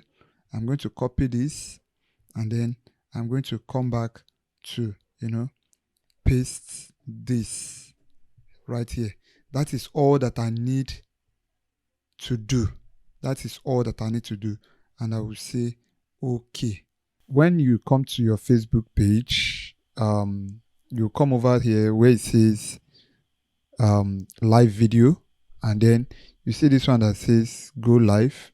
You click on go live, and then we are going to see how to connect it using the OBS virtual camera. Now you can see by default it has connected, but should in case it doesn't show up, what you are going to do, because you might find out that maybe it's blanked out like this. Now these three things needs to be checked, and that is to make sure that you connect the video source, then complete the post detail before you can be able to go live. So what do? Now what you do is, instead of this, ordinarily you would have come here to copy your stream key and then click on advanced to copy your URL. But because we've already used the OBS to send to our YouTube, so we now turn the OBS into a webcam and want to bring the webcam into Facebook. So simply we need to bring it now as webcam. So you click on this. Then you might be asking yourself, what next? Remember, we are bringing it in as a webcam. So what do? You come here where you see this camera icon, you click on it, and then you are going to look for OBS virtual camera. You can see that we have other OBS here, 1, 2, 3 to 4, but we are going to look for virtual camera. Let's see where our virtual camera is. Okay, OBS virtual camera, good. So once you click on that, you should come up here. So you can see that. So with this now, we are really ready to go. Then I can come over here to, impute my details. Please, if you want to see the full details on how to, properly set up your stream for Facebook, you are still going to find the video in the description below. So look out for the link. So you can just come here and we say test, and then here you can copy this, Control C, and then we paste it here. Just put your description and then you say save. It's going to tick. So that's all that we need. If we should hit on this go live right here, we'll be live. Like there's no two ways about it. But to do this, over here, once we are done setting up our YouTube and our Facebook, if you click on start streaming, if you click on it right here, you are going to find out that it's going to send it over to our YouTube. YouTube will receive it and automatically it will start going live. So let's just wait for a few seconds for it to come up. You can see that it's already up. So I'm going to end it because I don't want to go live. And also remember that in the case of Facebook, because we did not schedule it, so by default, if you come on Facebook, you have to trigger it by default, except maybe it's scheduled for it to go live. So you've seen how easy it is for we to be able to, stream to Facebook and YouTube. Remember, like I said, we'll still come back to how you can stream to other destination, and we'll be doing that shortly in this very video. So the next thing we have to do now is to download NDI, which is the plugin that will enable us to be able to connect other PCs to our system, or be able to send whatsoever we have right here to another system. So if in a case you have like your EasyWorship on a separate system and you want to be able to bring it in, ordinarily you can't bring it in. That you see this very one here is because it's seated in this same system and I used the secondary monitor. But if I have my EasyWorship on another system using this NDI, I'll be able to bring it in. So what I need to do is come over to my browser and I'm going to search for OBS NDI. And by the way, I'll be leaving the link in the description, so you don't need to even bother running around, so you can install it. And you need it to, one, you need the normal NDI, you will install it, and then you need the OBS NDI. If you just have just the NDI, you will not be able to use it with OBS, but you can use it with other systems. But once it has to do with OBS, you need to download this very one. So let's say this is the distro AV, but let's go here and see OBS NDI plugin. So this is actually what we need right here. So we can click on this, and then it brings us to this point. This is their forum where so you click on go to download for which to be able to download the OBS NDI. This is what will enable our OBS to be able to connect to another OBS. You understand? Like, it will enable NDI to be able to work on our OBS. Then you're going to come down here. You're going to come down to this last part where it says asset. Now you can see this is for Mac OS. Then you look through to find your own installer. This is EXE, which is definitely for Windows. So this is 64. So you click on it. You see, it's not large. So you click on it to download. So while it's downloading, we'll need to install our NDI. Please make sure if you have NDI already installed, you don't need to install it again. Just go ahead and install the OBS NDI. It's the only thing that you need. But if you don't have NDI at all, just install this NDI. This NDI works generally with every NDI, but the reason why we are installing the OBS NDI specifically, even when we have our NDI, is because that is the only thing that is going to enable your OBS to be able to accept the NDI and be able to pair with others. So now their current destination is on NDI 6. So you will find the link in the description. Every of the data will be left there. Click on download, and once you are done downloading, you can run the installation. So I already have NDI running, so I won't install it. But for this, I'm going to install this distro AV, which is the OBS NDI. And once it's done, I will show you how to now use it. So let me power my second PC so that you'll be able to see it in real time. So our distro AV or the OBS NDI is done downloading. So let's run the installation. This is where it's saved. You can double click, or you can say you can double click, or you can run as administrator. So you click on yes, and then you click on next. You don't need to even bother yourself. Next, and that is all. It's that simple.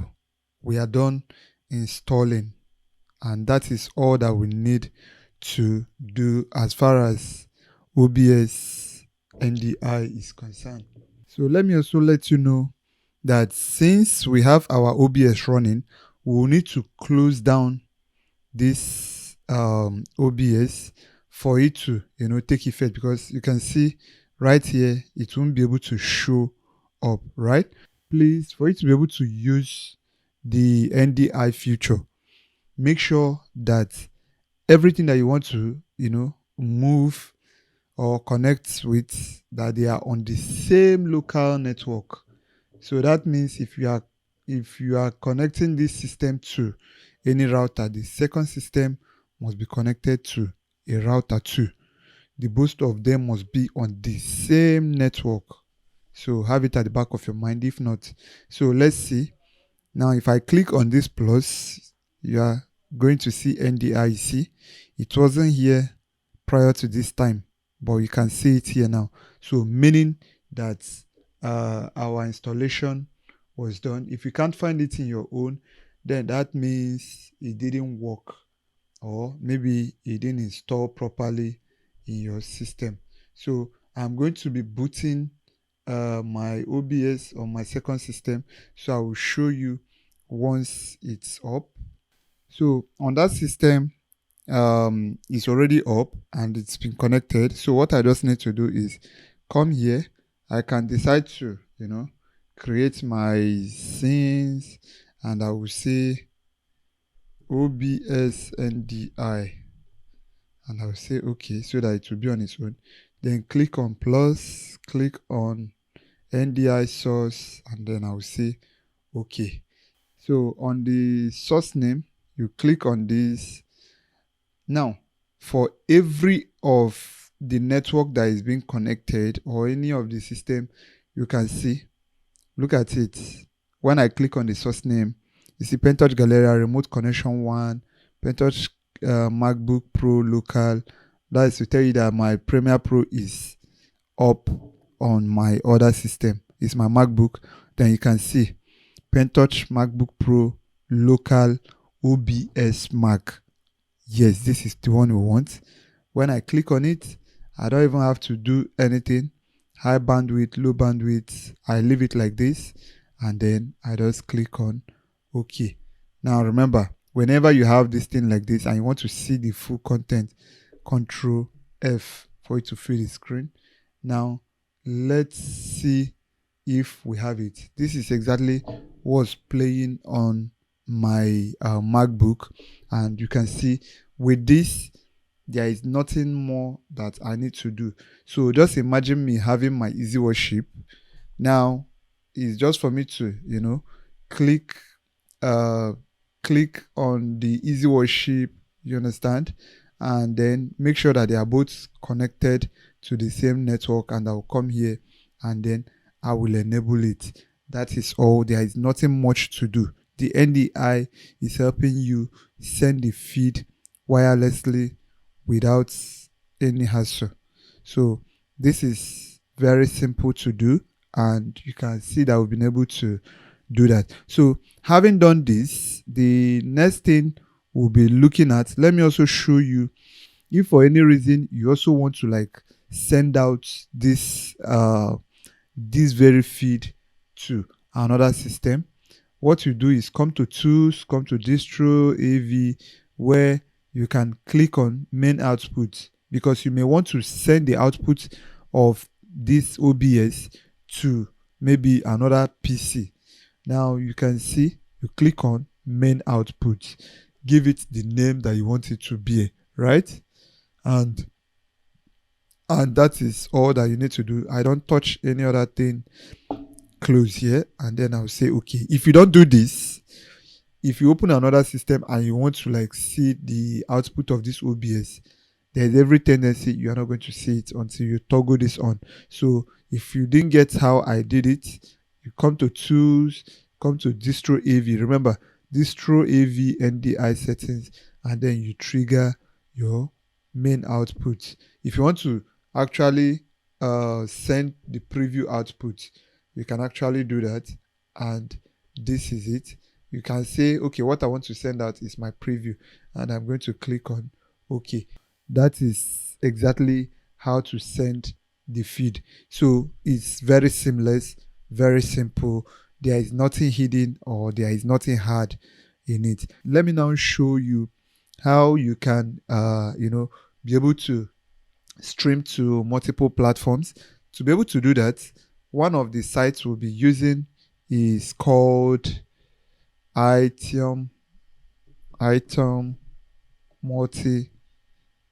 multiple plugin, you understand? Item multi-stream. Yeah, so this is it. This one that has this logo, you click on it, and then once you click on it, you should be able to get it. I already have it here, but I just want to like show you so that you'll be able to see it firsthand. Remember, I say I'll be leaving the link in the description. And the good thing about this application is that you also get to utilize the vertical stream for those that want to stream to places like TikTok or maybe like Instagram.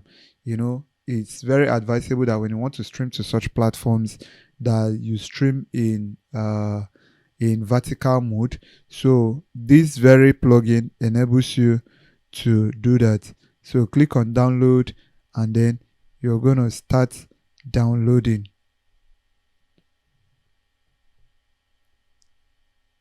So our browser is kind of stopping us, but don't bother about it. We're already installing. So once I do that, look at it here. So let me go ahead and reinstall it. I already have it, but just for the sake of this tutorial, I decided to run it afresh, and that is just that. It's finished. We'll launch our OBS. So at this point now, we'll now be setting up our stream for Instagram. I will show you that of TikTok, and also for Twitch. I promised you that I'll be showing you all of that. So just hang on. Now let me show you. Once you launch your OBS, remember we've installed the item. You are going to click here, but you discover that it's not here. This is nowhere to find it. Now, for you to be able to see the plugin, you will come here to Docs. Then you are going to see item multi-stream. This is it. If I click on it now, it's going to appear at the front. Then I will now be able to decide where I want to dock it, whether I want to dock it to the left. You see, you can bring it here. You can say you want to bring it here. Wherever that you deem fit, you can bring it. And now let me show you how to set it up properly. By default, just like we already have our YouTube, so automatically it has taken YouTube as our primary built-in stream. Now, if I go ahead and maybe I decide to copy the URL of Facebook, and I go to these settings, and then I decide to paste the URL here. If I paste Facebook URL and the stream key here, what it will do is that it's going to override this built-in stream as Facebook. It will turn this to Facebook. So primarily, what is seen as built-in stream is that primary one that you've done here through the OBS setting. Then every other one is what is now seen as follow up stream destination. So for we now to be able to bring in our Facebook, let's bring our Facebook. Remember that what I showed you initially was how to use the virtual camera to send to another destination, but this time around we are doing it that we now want to bring in multiple destinations, so that we'll be able to control it from OBS here straight without having to use it as a webcam. So what you do now, look here, look down here. If you want to download the vertical, you can click on here, and then you'll be able to download the vertical. I can click here. Let me do that before we start the setup. So it brings me here, and I'm going to click on it.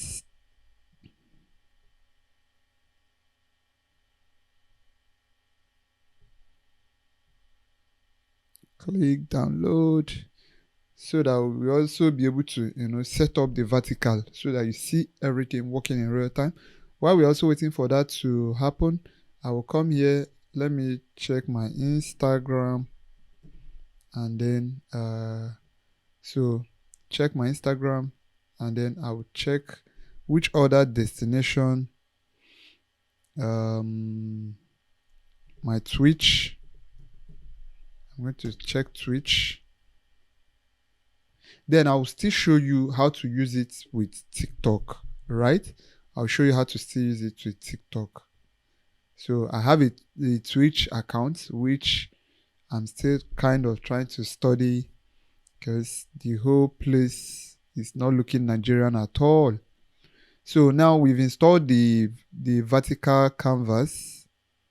So this is it right here. I'll show you everything. This video is really long, I know, but please bear with me, because I don't want to rush. You might see me repeating words, It's just for me to be able to make sure that everything flows the way it should. So this is it. Finish. Let's set up for Instagram, and to be able to do that, I want to, first of all, bring in Facebook. So let's go back to where we were.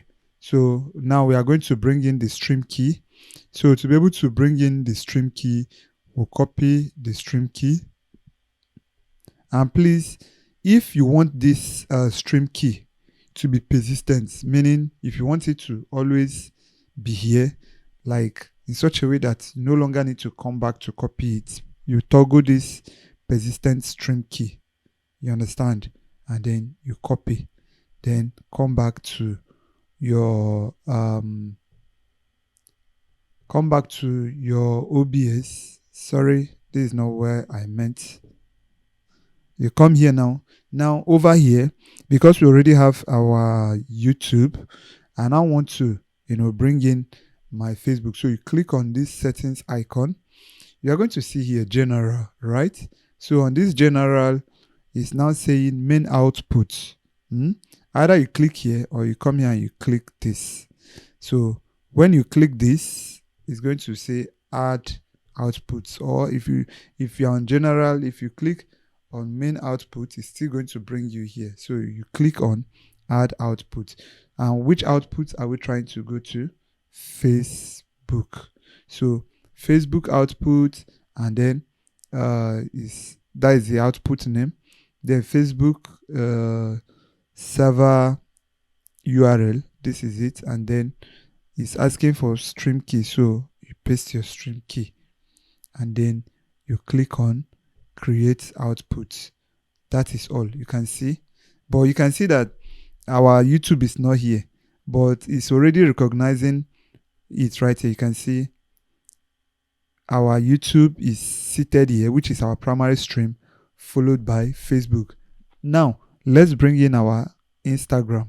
So how do we bring in Instagram? Now here on Instagram, please have it at the back of your mind that for you to be able to do that, you come to create. Then you go to live video.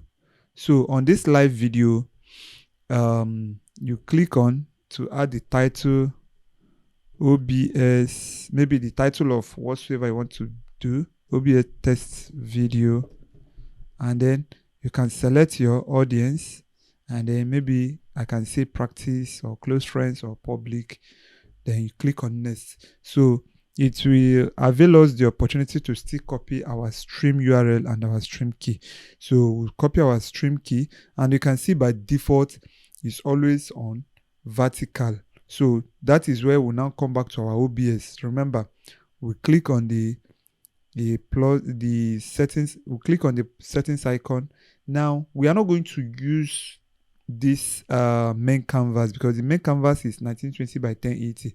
What we need this time around is 1080 by 1920, which is going to be in vertical. So if you don't see this vertical canvas, that means you need to close the OBS and restart it back. So you click on add output. So with this output now, it's going to now avail us the opportunity to input our stream key. But if you look here, you will see that we have Twitch, we have YouTube, we have TikTok, we have Facebook, we have like these ones, the Twitter and all whatnot. But then we do not have for Instagram. So what you simply need to do, what do? You just click on other services. Now don't bother. What you do, you click here and then you paste your stream key, which you have copied. Come back here, copy the stream URL, and then you come back and then you paste it right here. That is all. And then you can come here and you give it the name. What do we give it? We say Instagram output, just the way we have it for Facebook. We say create output, and then we say okay. But you can see that when we have it here, it's still carrying the Facebook logo. Now that is because they do not recognize Instagram, so they see it as one of those custom things. So possibly they used it as same meta product, because Facebook and Instagram are of the same mother company.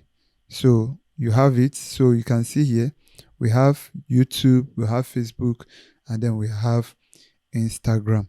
So over to the next one, which is Twitch. But before we come to that Twitch, we are going to do that Twitch last. Let me now show you how you can easily import what is it called, TikTok into this very setting. Now for TikTok does not give room for stream key, right? So what you now need to do is that you need to download the TikTok Live Studio. So this is it right here. So you can go ahead and download. It's still the same way. It's open. Just come over to any of your choice browser. Let's assume I come here and I'll say TikTok Live Studio. So when you do that, you click on download live, then you can sign up. That is if you are up to 1,000 subscribers or followers rather. So once you launch, the application is actually launching, but then let me see if I can gain access to my Twitch so that I'll be able to connect the Twitch and configure it up for streaming. So for we to set up our Twitch, which is what we are going to do right away, I'll come over. Now this is my Twitch account, and I'll click on my profile picture right here. Then I'm going to click on creator dashboard for it to load up. I'm having a bit of network issue, so do bear with me while that loads up. Then here on the settings, you click on your settings, then it comes up, click on stream, so that I'll be able to copy the stream key. So you can see that here. If you want to reset, you can reset it, or you can copy. I don't know why this thing is blocking my TikTok from opening. So when I come back here, you come to this very place, that's the settings, click on the plus. Then because it's in landscape, I'm going to now click on the main canvas, no longer the vertical. We'll click on add outputs. Then you're going to see Twitch. Then we are going to put here Control V, which is our stream key. That is all that is needed. By default, they don't need any of this. Just create, click on it, and you can see, and we say okay. Now if you look at it, you're going to see how many destinations that we've been able to set up. We've set up for YouTube, Facebook, we've set up for Twitch, we've set up for Instagram. That is 4, right? Then it's remaining 1, and that one is TikTok. So we are waiting for our TikTok to load up, so that once we finish, we'll just push everything to all the destination, and you will see that everything is working in real time. And now let me also tell you that because in the case of TikTok, that TikTok does not allow the use of stream key. So that is where we'll now be assigning this our start virtual camera to now be the one that will push this content to TikTok. So since we can't get the stream key of TikTok, we'll use our webcam to send it to TikTok. And over there, the usual stuff you look out for, and that is the OBS virtual camera. So right here, you can see the interface. By default, your own may not look like this, but whatsoever, like I said, you can, watch my other video to see how to configure it. So I'll be using a blank space. Then I'll come over here to camera so that I'll be able to bring in my OBS. Good. So you can see it's up, though it still requires to, let other features up. So it's taking its time. This is actually where we are supposed to use, but I don't know why it's not yet up. So here is saying that to unlock virtual camera by going live on Live Studio 3 more times for 25 minutes each. Mobile live stream do not count. Validation may take up to 48 hours. So what that means is that currently we can't go live right here. But ordinarily, what I would have done was to come here and click on OBS Live Studio, and then with that is all. Then I'll click on Add Source, then click on Go Live. That is all that would have been done. So since TikTok is not allowing us because it's asking that I go live, I won't be able to do that right away. So let's see the ones that we've configured. We've been able to configure our YouTube, our Facebook, our Instagram, our Twitch, and that is 4 destinations, right? So we are going to push this out so that we'll be able to see what they all look like. So right here you can see we have our video over here. So let's start streaming. Remember, we've done everything that there is to do.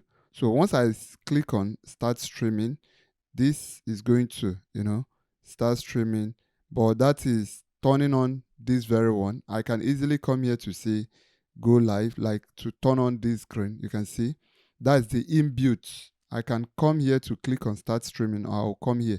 Now let's check to see if it's sending out the signal. So here on YouTube you should see it. Good.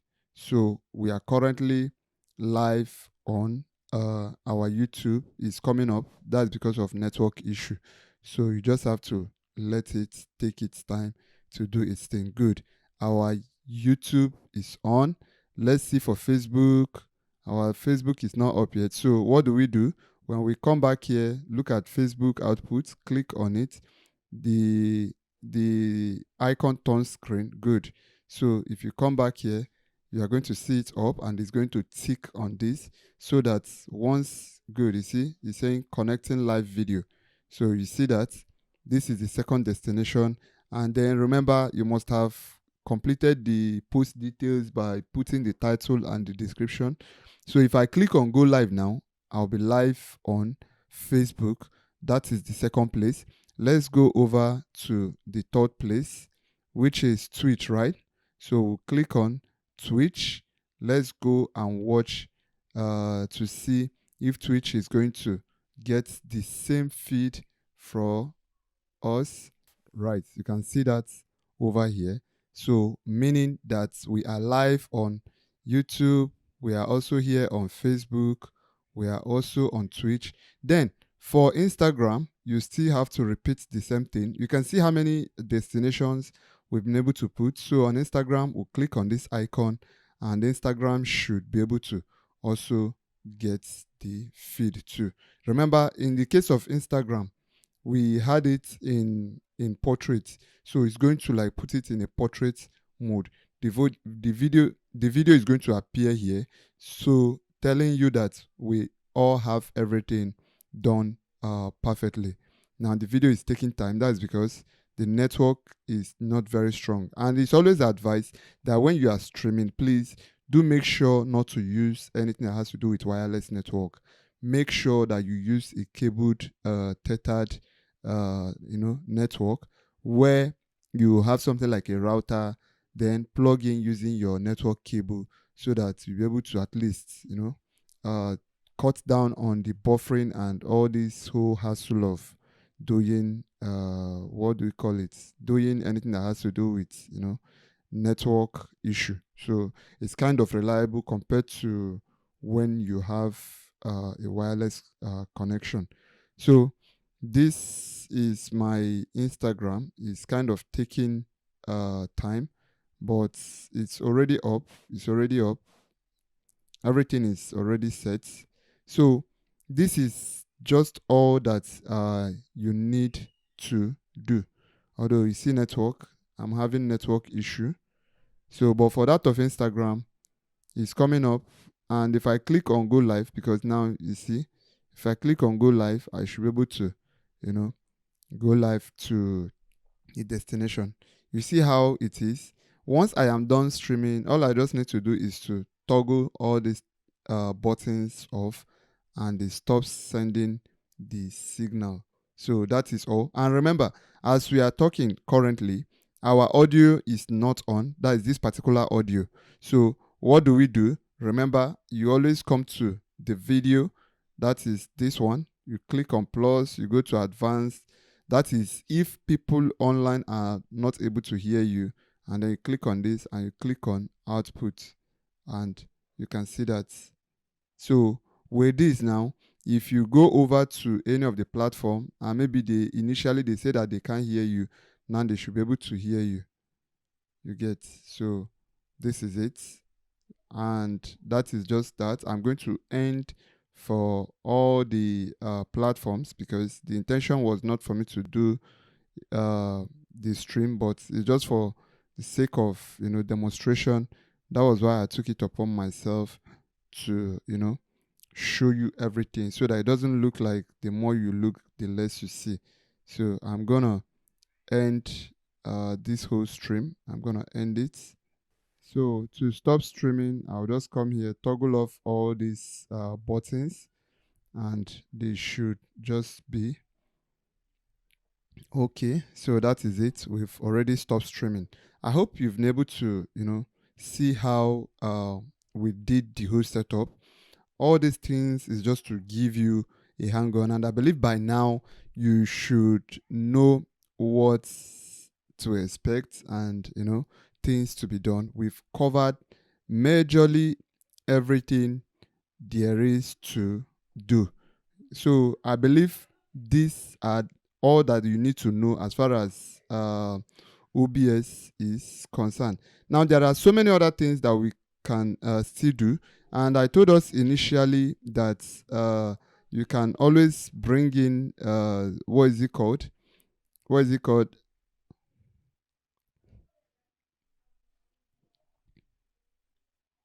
So initially, I told us that you can always bring in like a lower third materials that you want to, use. And remember, just the way we have this very video that is playing, that is this first video. Remember, if I want to overlay something like, what is it called? This scroll bar, this lower third, let's assume, sorry, if I want to overlay like this scroll bar, and then if I want to overlay it on this very video, what I simply need to do is come here, and then you click on plus, and then you're going to click on scene, then you add whatsoever you need. That scroll bar, just look out for it, and you should be able to find it and add it. So you click on scroll bar, and then you click on OK, then you fade, it goes over to your OBS, and that is how you're able to have a very good setup. So that being said, this is basically all that you need to know as far as OBS is concerned. That means we've been able to move from total beginners, people that do not have any idea about OBS, into being able to utilize OBS to the best of our knowledge, being able to import into our scenes, our sources, lay graphics, and also do some audio stuff, configure multi streams, and also be able to set up for recording and all that. So please, if for any reason you find this video really helpful, do make sure to help us subscribe to this channel, and also follow us across all our social media platforms, on Facebook, on TikTok, and also on Instagram at Pentouch Galleria. And make sure to also help share this video so it gets across to people that may find it very helpful. Please do not gatekeep, and you can always drop your comment in the comment section. You can also subscribe to my channel right here on YouTube. You can join my community here on YouTube, and maybe if you also want to appreciate me, you have the right to do that. That is another way of saying we appreciate what you are doing. Then if you also need my help in any way, on how you can do anything regarding media, you want my help, and you want to get a real-time one-on-one attention from me, then what you can do, look out for my WhatsApp link where you join my WhatsApp group, and through that group you'll be able to have access to me. You can chat me directly at any time, and I'll be able to render you the best help that I can. Till I see you again, do have a pleasant day.